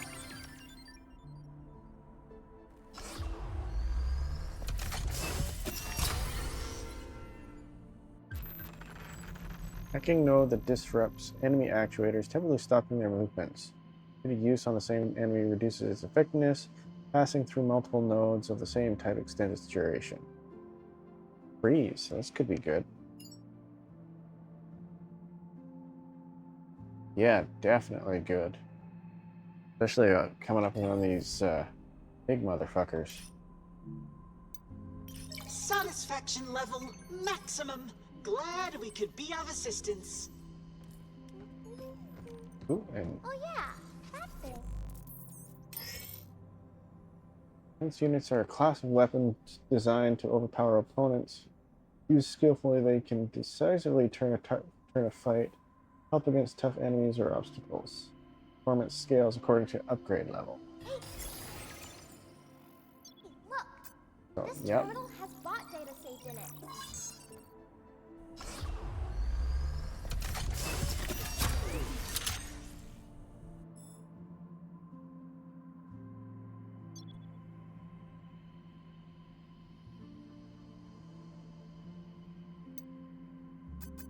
Freeze. Oh, that is a tough choice. Well, I got 2,000, so I can probably get both.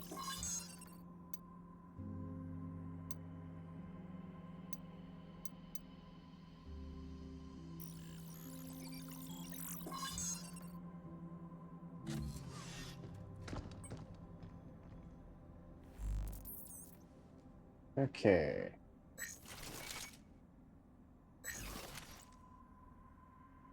Upgrade Diana. Upgrade my gun.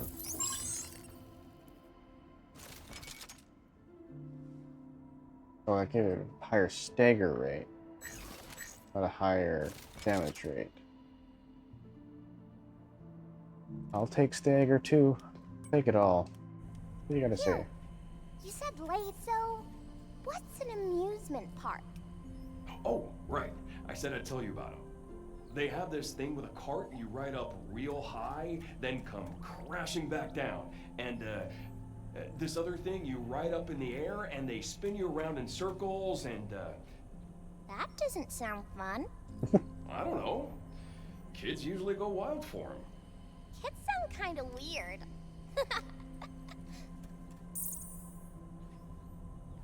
Hey, Hugh. Am I helping out okay? Isn't that obvious? Without you, I'd be as good as dead. Hang on. Are you suggesting I'm not pulling my weight here? No, you're doing great. And you're really, really useful. Useful? It gets kind of bumpy riding on your back, though. It's hard to hold on sometimes. We gotta get going. Okay, let's go. Oh yeah, that thing. Hey, look! This terminal has bot data saved in it. Pressure. Yeah, those buggers. Widely used mid-size C101 bot, often employed for construction alongside the M4 series. The Lunar M model features tuned output and balancing. Its flywheel torso stores massive energy reserves, while its sturdy legs allow it to haul materials, tow vehicles, or level rough lunar terrain for long periods. This one's really good at stomping its feet, huh?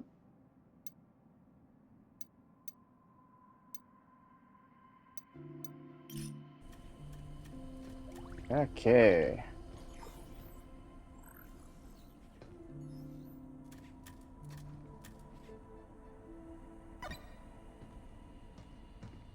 Onward and forward.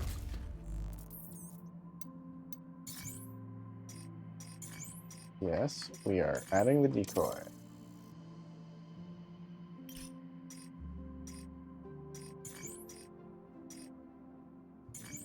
I'm going to swap decode for multi-hack and freeze.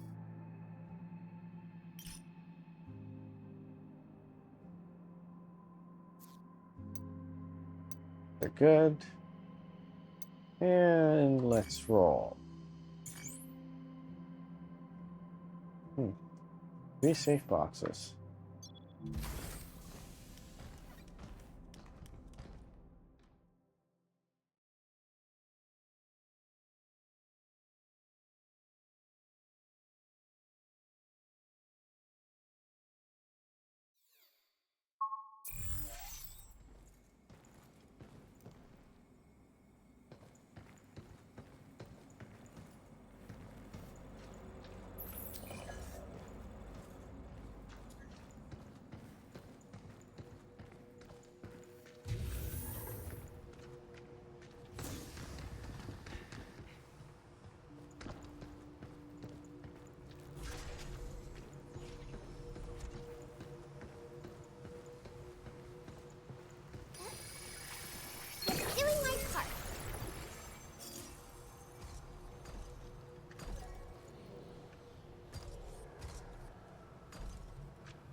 How many of these big uglies do I have to deal with? There's one.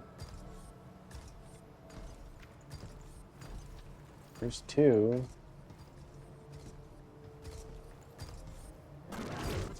Ah, crap.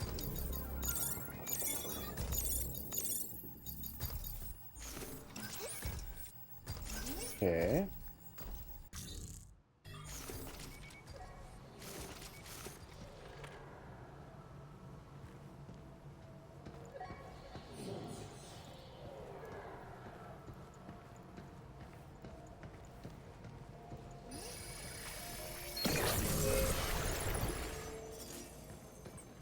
Is this a safe box?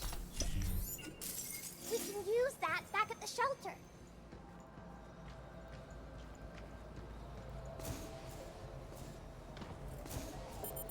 Okay, that's not floatable. Geometry.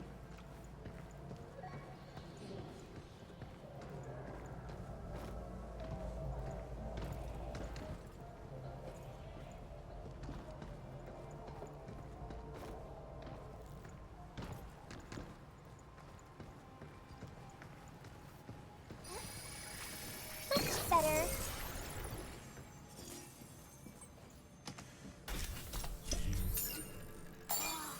Oh, another coin. Cabin will like that.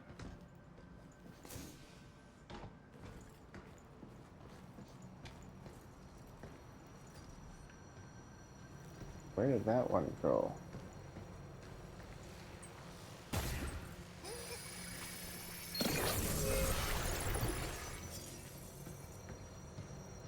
Okay.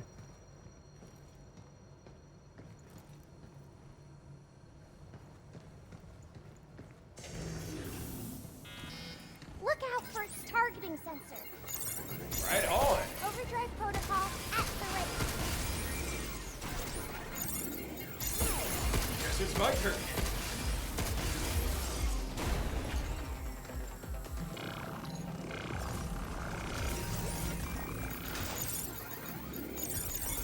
Stop right there.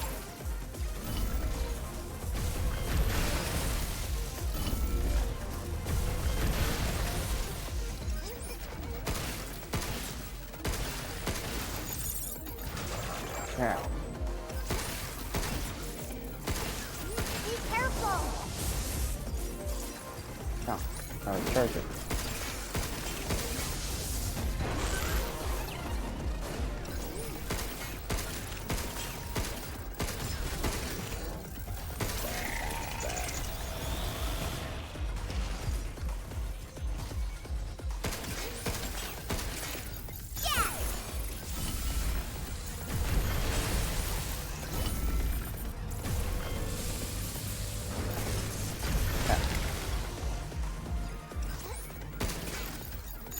Get ready.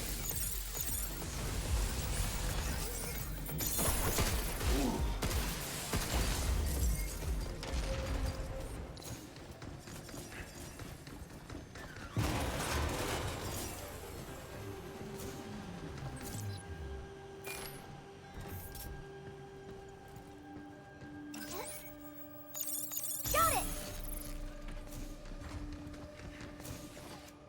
Do do do do. Open up, open up.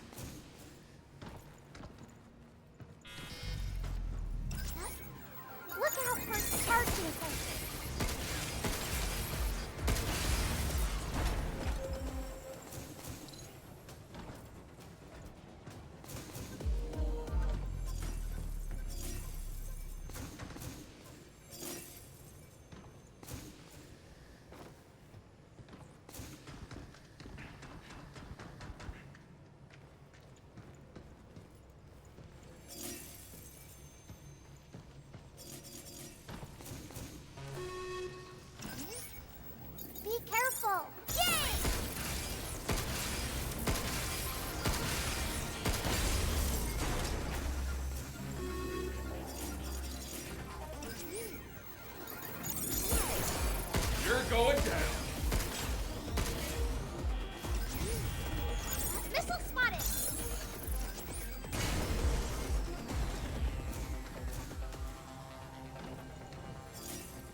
Okay, head down there. Deal with the bot so we can get that goody bot.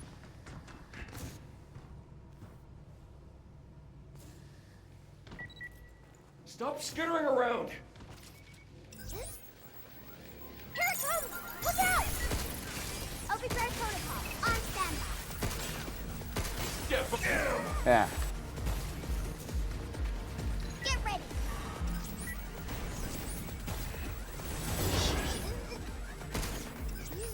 Yeah.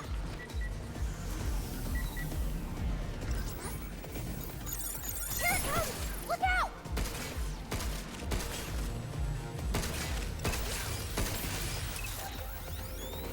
Nope!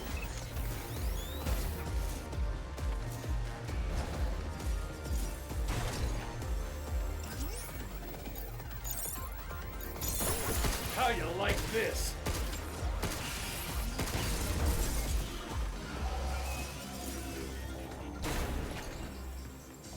You skittery son of a... I got him!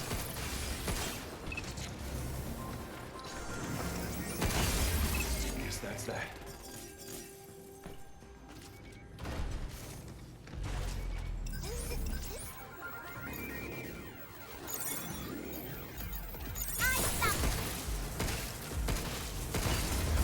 It's over.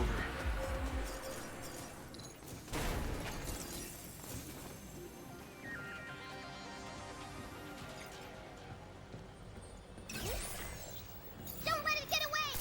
Yeah.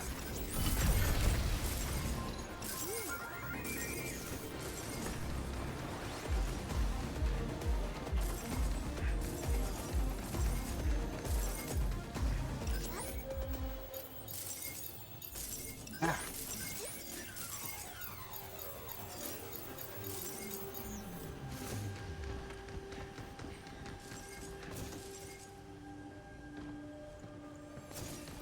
Damn! Lost it! Yeah.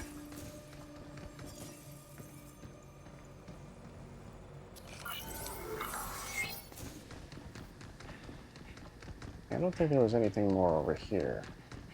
I should get all the goody bits.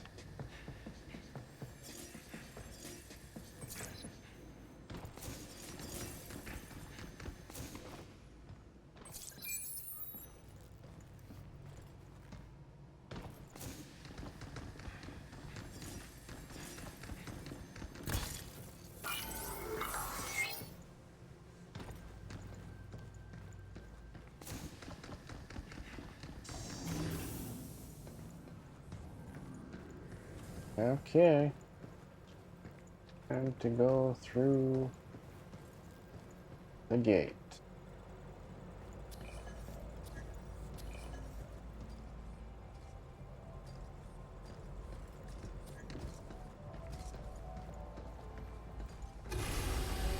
The gate's gone. So are we. Let's get to that tower. Earth needs to know what's going on here. About my team. That's what the comms tower's for. I hope it's that simple.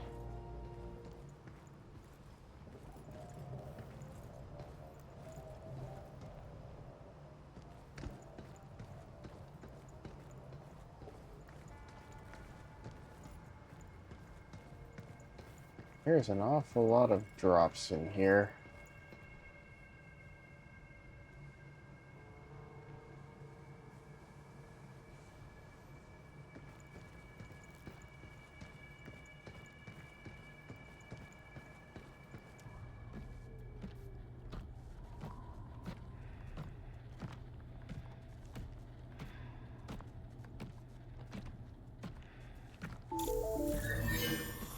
Greetings. This is Edith. Enacting attack protocol. Permission to commit acts of controlled violence? Granted. Eliminate this excess life form for the preservation of our pristine home. You? We're not alone. Over there! Not again. Uh-oh. Ugh.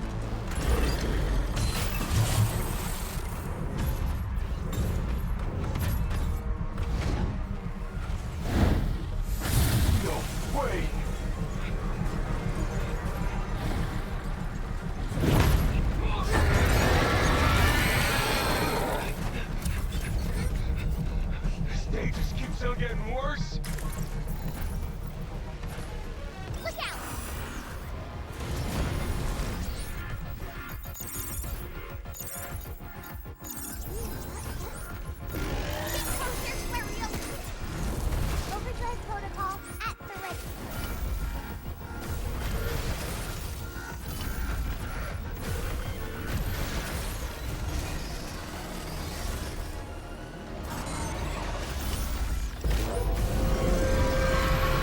Ah, crap.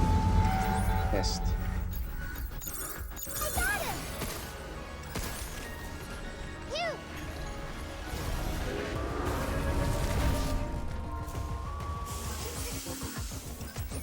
You're going down.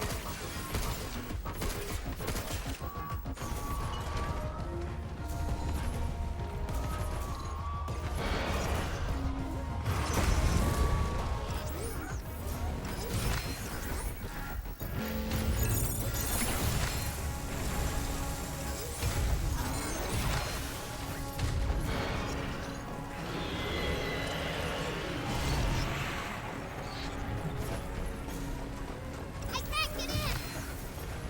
It's got jammers up! Damn red things again. Add them to my list of things to smash.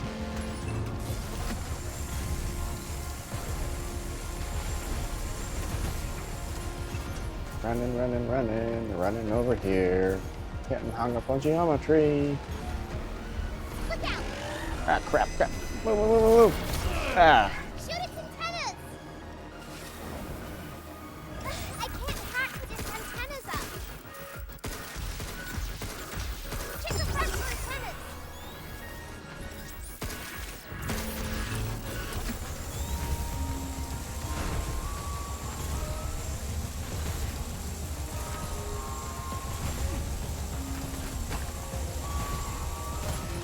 Ooh.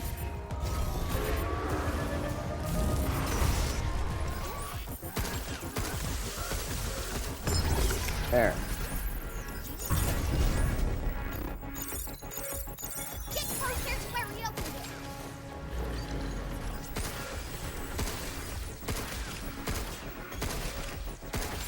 Phew!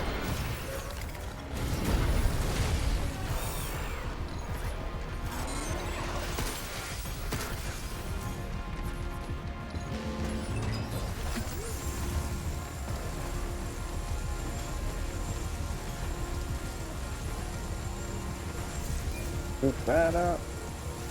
Oh, crap.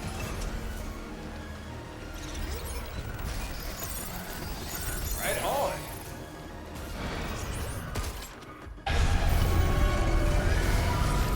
Back off.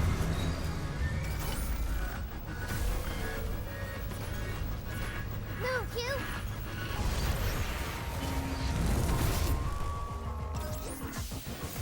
Overdrive protocol, on standby. Get closer to where we opened it.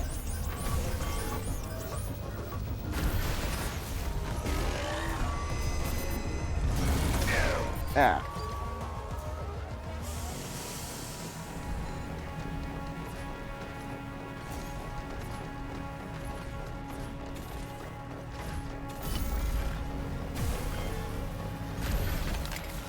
Crap, did I just blow that?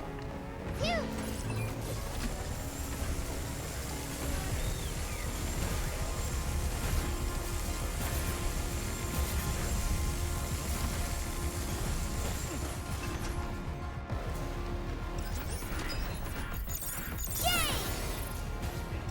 Leave the shooting to me. Yeah.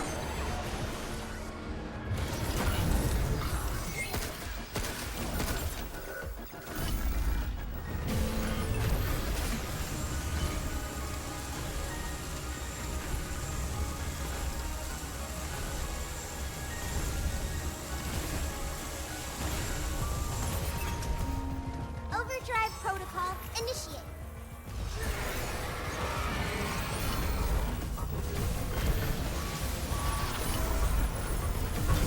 Phew! Now! Take this.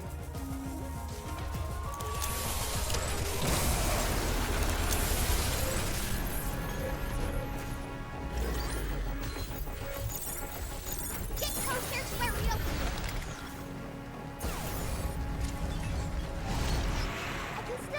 I can't hack with its antennas up.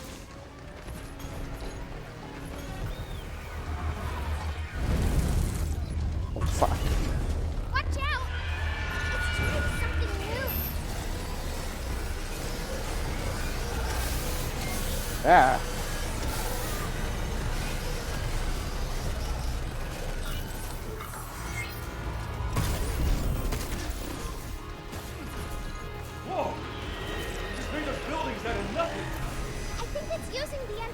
replicator. This is some BS. Get ready. Nice one.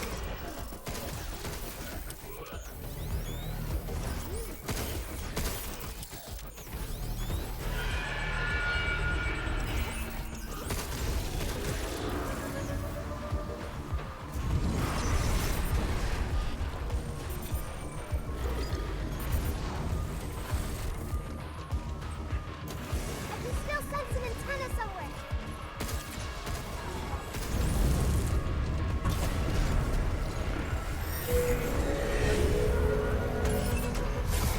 Oh, shit. Head to higher ground. What do you mean higher ground? Up there, on those buildings.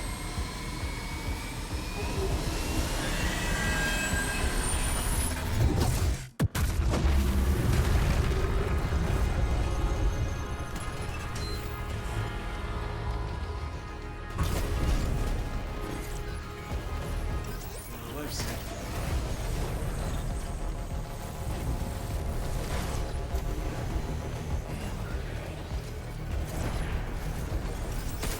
Look out!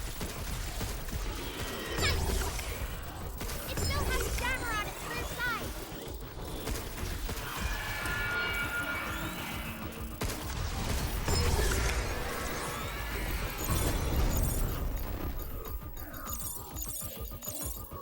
Get closer to where we opened it. Get some!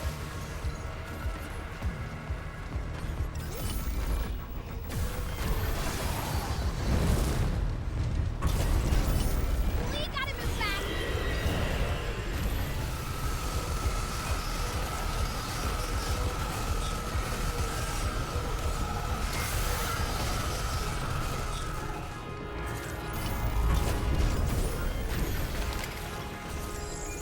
Incoming.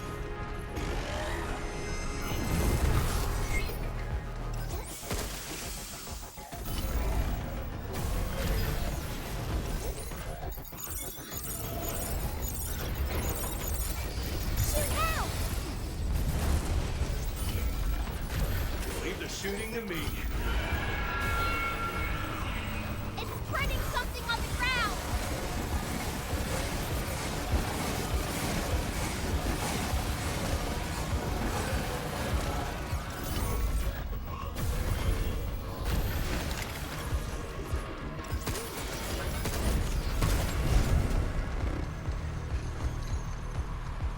Move, you!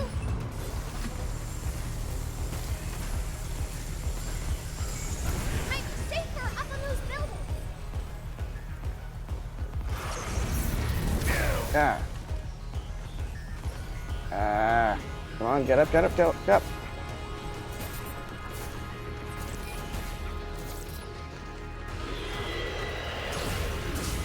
Get away from the blue circle.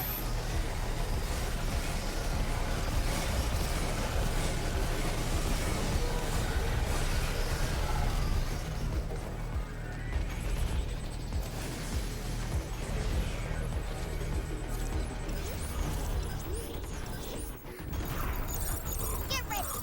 Get closer to where we opened it. Get some! We did it! How's this thing still standing?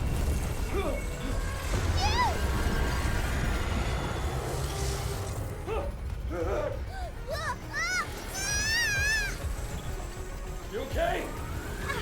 Yeah! You got this? Maybe!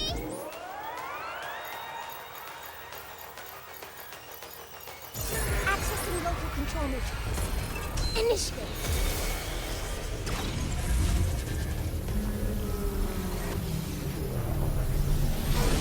Ooh. Diana!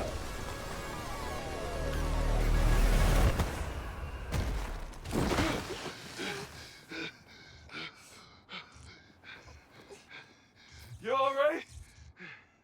I fell down again. Hey, don't sweat it. Teammates look out for each other. And we're a team, right?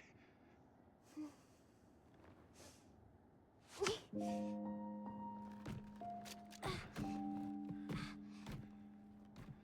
comms tower! We made it! Yeah, let's go. I Oof. gotta call home.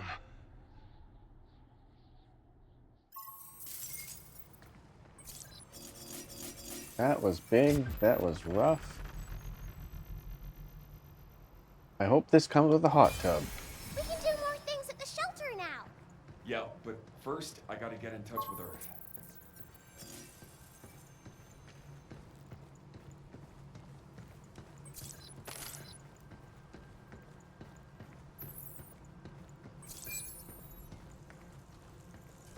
Oof.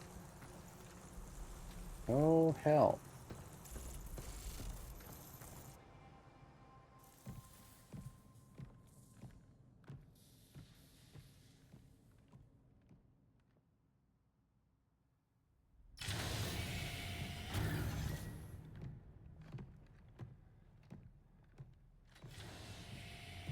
Empty. Same as everywhere else.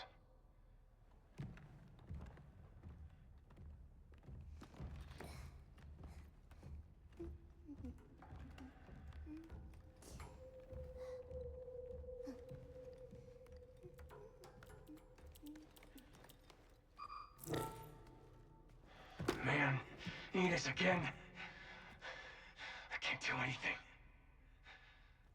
Or can I? Let's see. How about here? The Terradome? And we got these other stops as well. There's gotta be something there we can use. Okay, transports. Yeah. Wonder if they're still online. Look! It's back!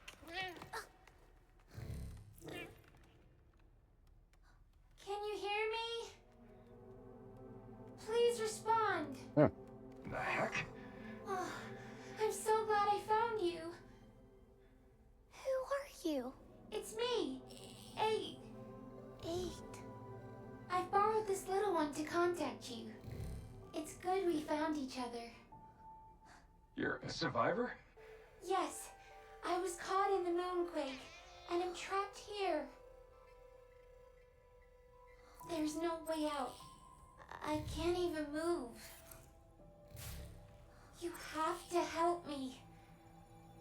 I must get to Earth. Oh, please. There's no time.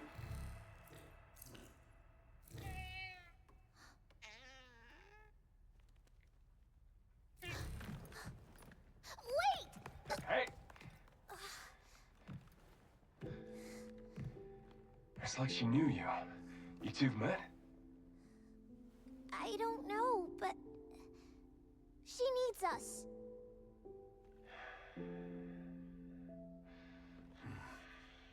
Q, please! Well, there's something going down. Let's go find out what. Great!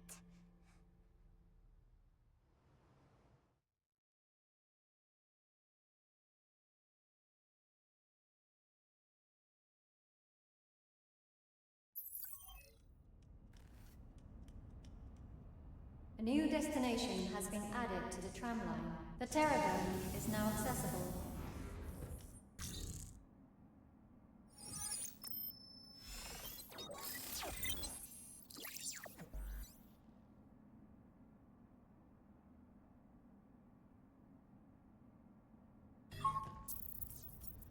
Once we're good to go, let's head to the Terradome and help 8. Oof. Shelter license key authenticated. New functions have been added to the cabin system. Shelter level upgraded. Central terminals now loaded with shiny new stuff. REM Replicator Gamma now online and ready to serve.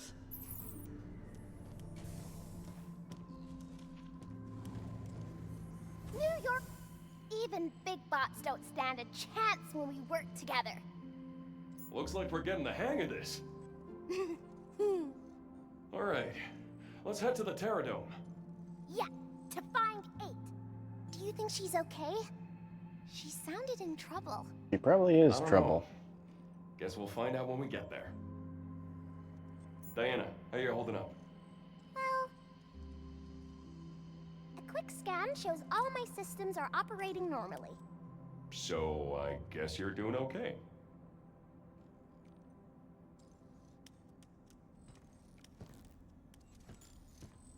Okay, updates. What's that? 8, 9 more cabins?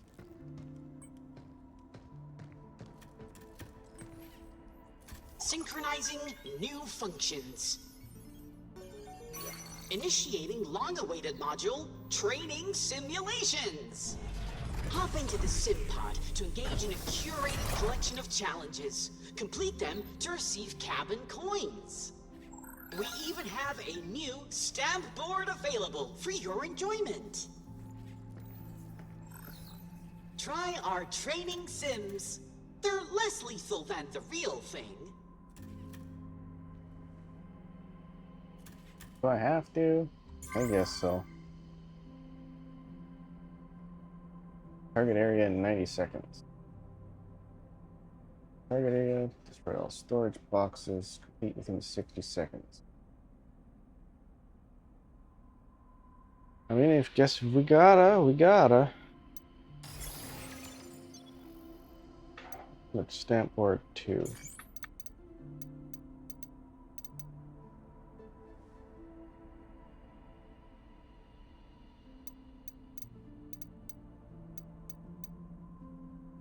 Secret report.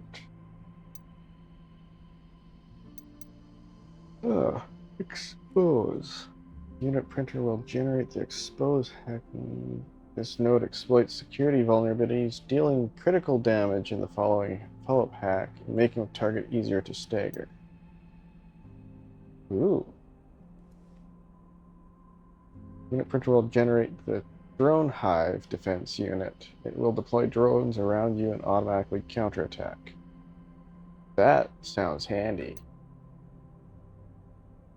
And some grip for Hugh.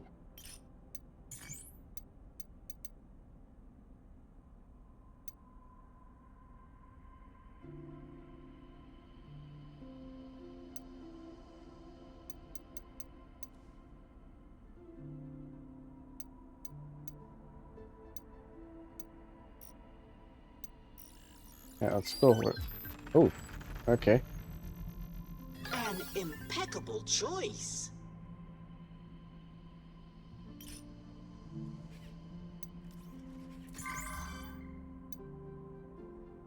Shimmering drift and discovery.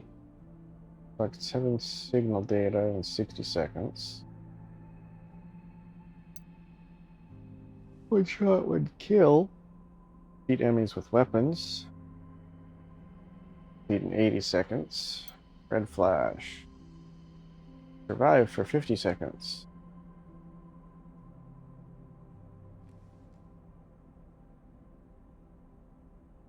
Okay. Let's see.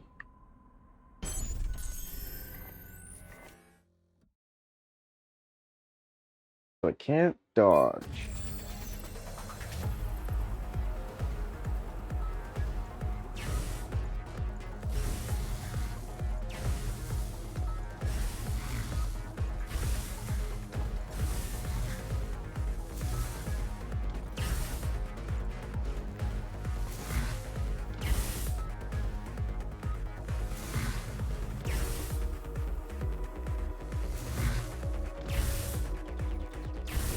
Oh, crap. Crap.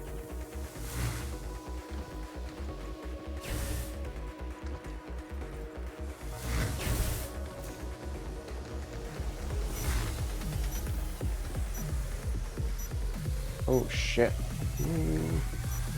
Hope that's the right. Aha! Full sweep. Take that.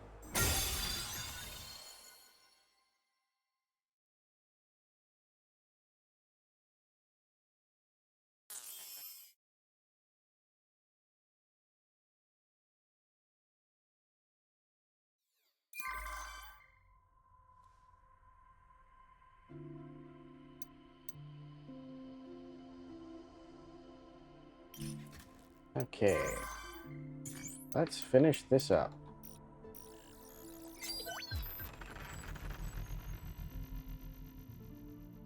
Exo layer. Ta-da! You can update your outfits here.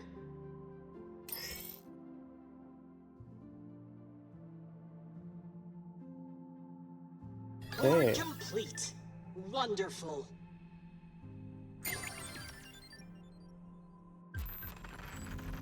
Lunar Aqua.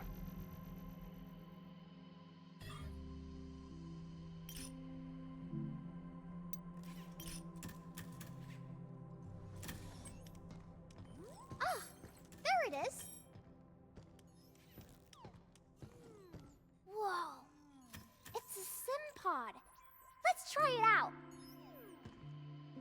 Well, first, let's get you some foot coverings, some knee pads.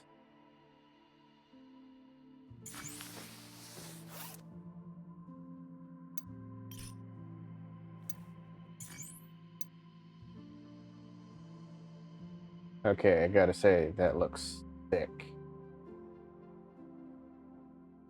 Little bit of dead space, little bit of halo, lot of bit of badass.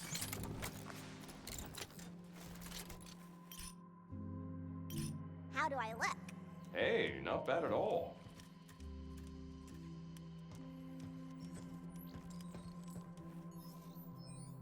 Diana, if you ever need anything, let me know.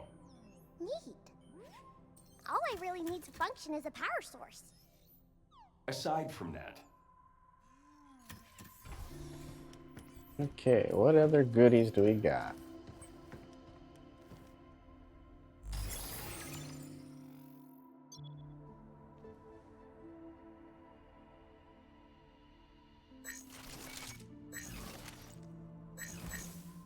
Not much.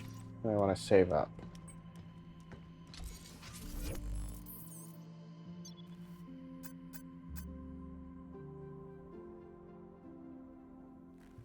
Okay, why can't I upgrade that? Oh, I need Luma. Mode chips to change your hacking mode. Each mode triggers different effects when enemies are open. For example, offense mode turns open nodes into defensive nodes, boosting the damage of your next hack. Look at all the suits here. They look just like yours. Use. Ooh. Strips enemy visual sensors, causing friendly fire. Effects on bots varies. Repeated use of the same enemy. Yeah, that's definitely going into the stack.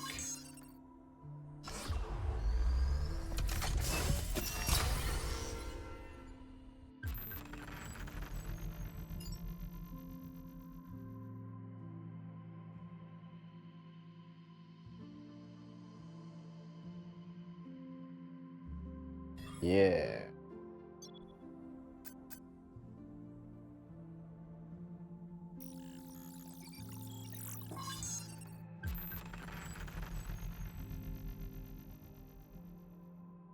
Huh. That will be handy.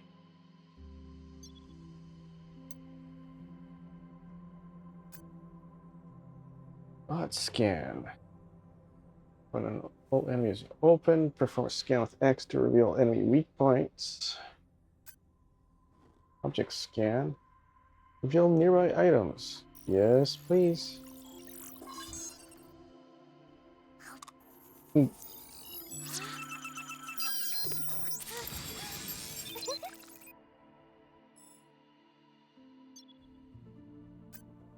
Great shot. Oh, bot scan too.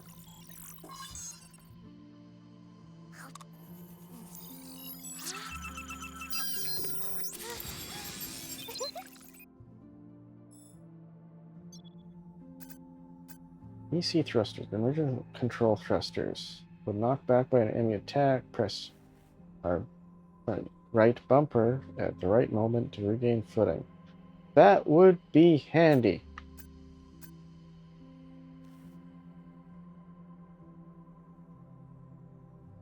Ooh, that'd be more handy.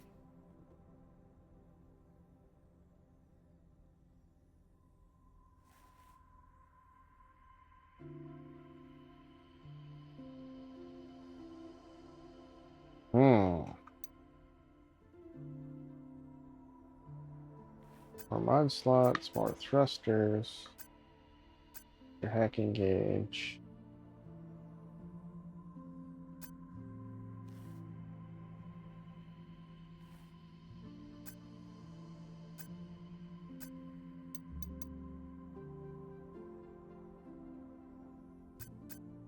Ooh, a lot more space on these. Unlock double charge. Oh.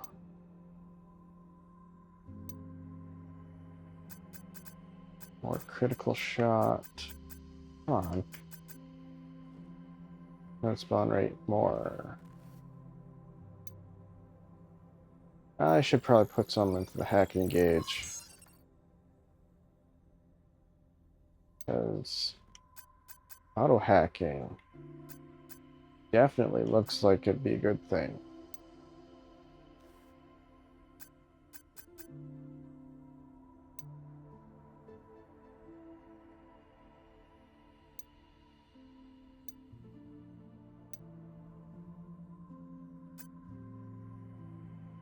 And give overdrive more of a boost.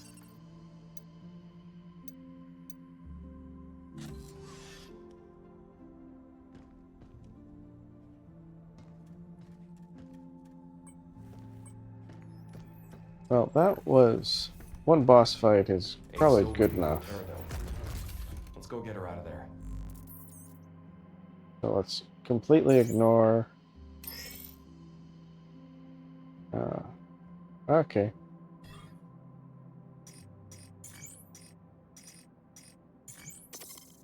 Code generator. Hacking modes. I've got space for 2.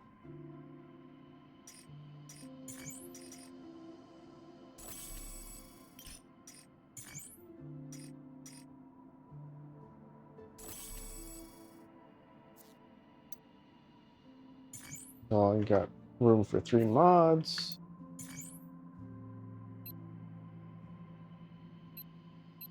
Let's revisit some previous areas.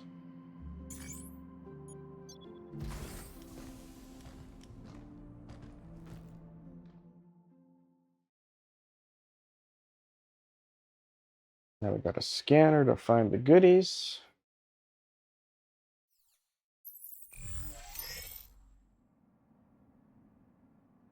Yeah.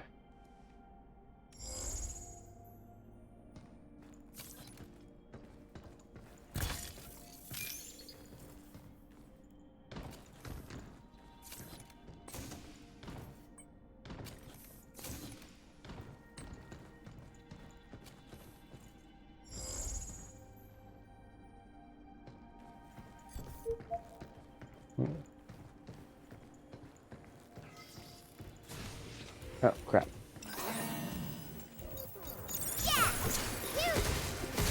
Yeah. It's on now. Take this!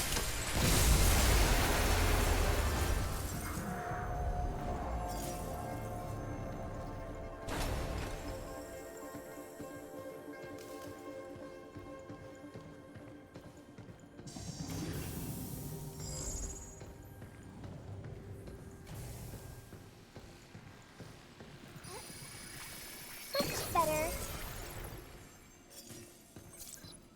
Okay, storage expander. What's this do? Nom.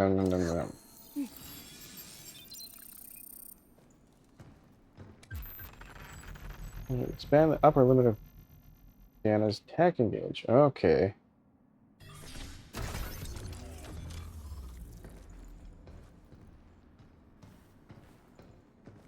So it's going to take a little bit longer. Or I guess maybe not take a bit longer. Okay, so how do I get in there now?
Hey, what is that?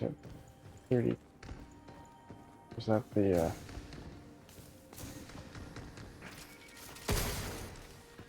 Yeah,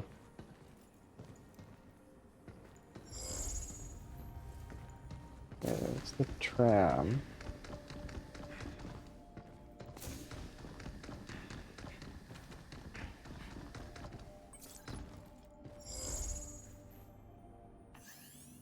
No, detected power plant, blah, blah, blah, blah, blah.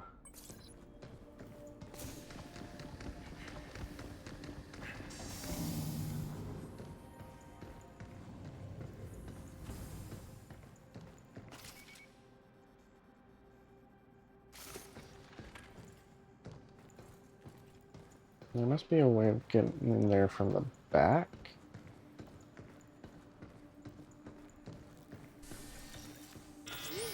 Look out for its targeting sensor. We did it!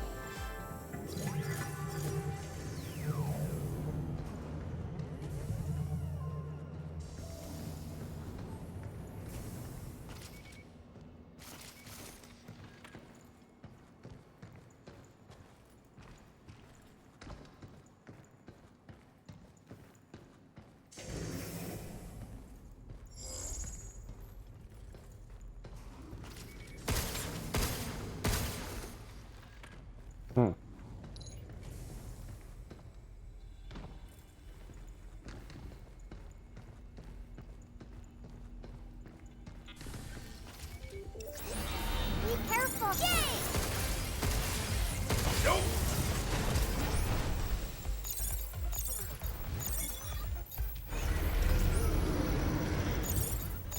Sensors, yeah.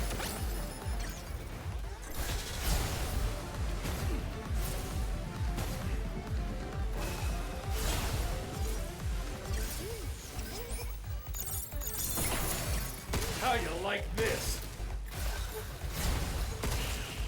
Step off.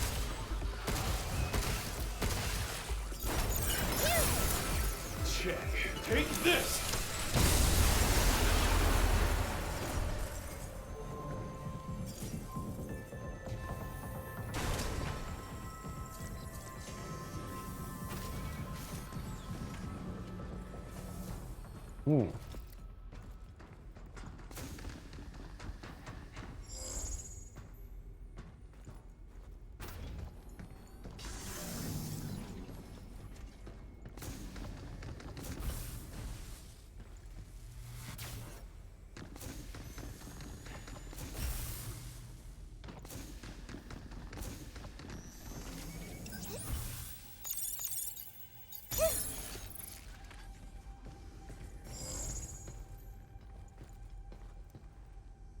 Okay.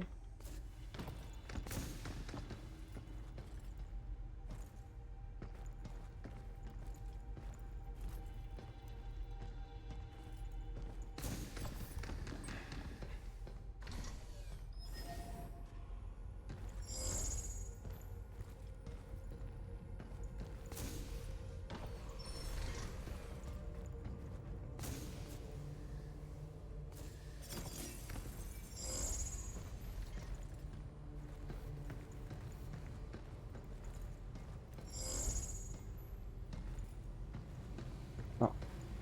Yeah, maybe this is the way. Much better.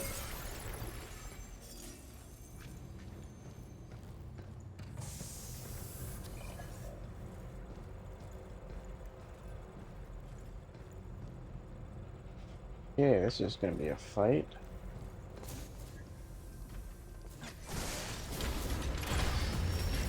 Look out for its targeting sensor. Guess it's my turn. Something's aiming at us. Right on. Look out! Nope.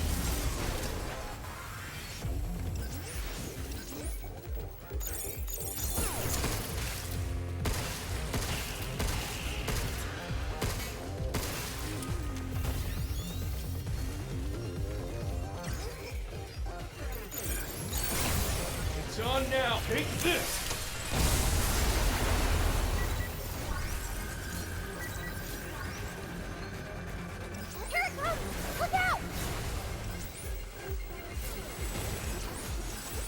Ah. Stop skittering around! Phew!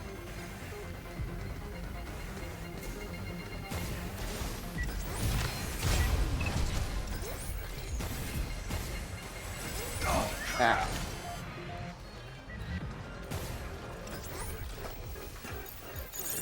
Look out for targeting something. Back off!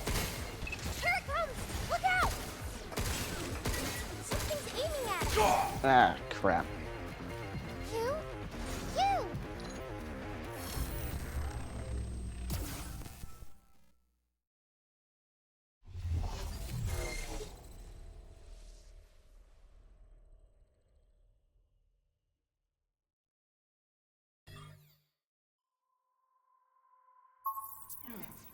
Ah, almost had it. Yeah, we did.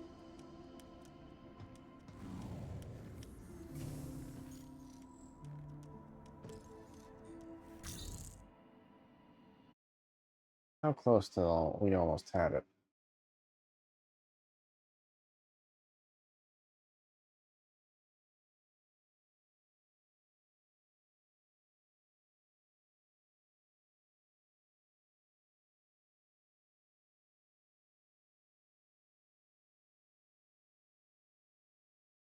I think we've done it. Streamed long enough. Almost had it.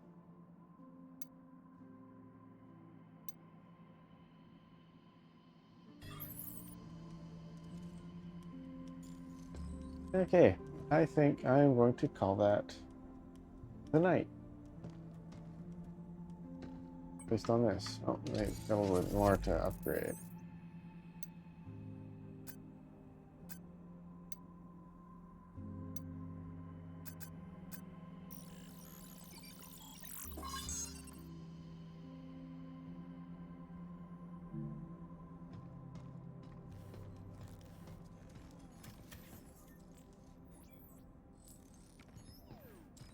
I think we'll say good night to Deanna and close out on one more video.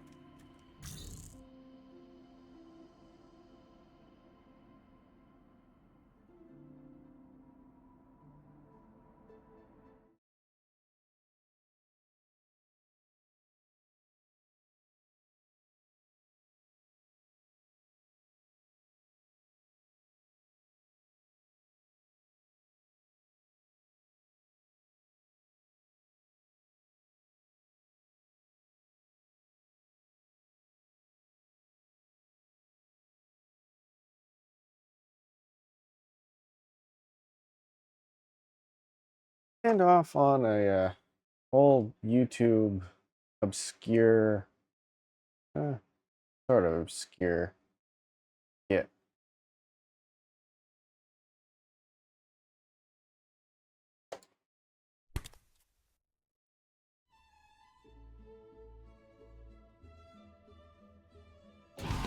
Are you man enough for all this fucking tea?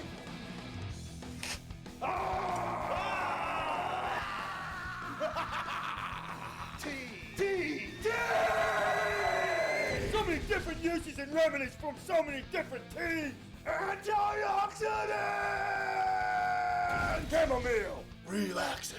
Hibiscus! It's kinda sweet! Darjeeling! A taste of Asia! Tension tamer! On time! Slow push into the tea! Yeah! It's in my veins! Explosion! Blow on it! It's hot! Don't slurp! It's rude! Enjoy the flavor! I like to smell it first! Ah! Empires will fall, but steam will rise! Rip it! Dip it! Sip it! Ah!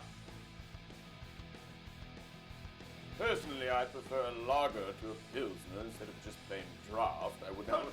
Yeah! Tea! Awesome! Ooh, pantsuit. Yeah. Gotta wonder where they found those guys.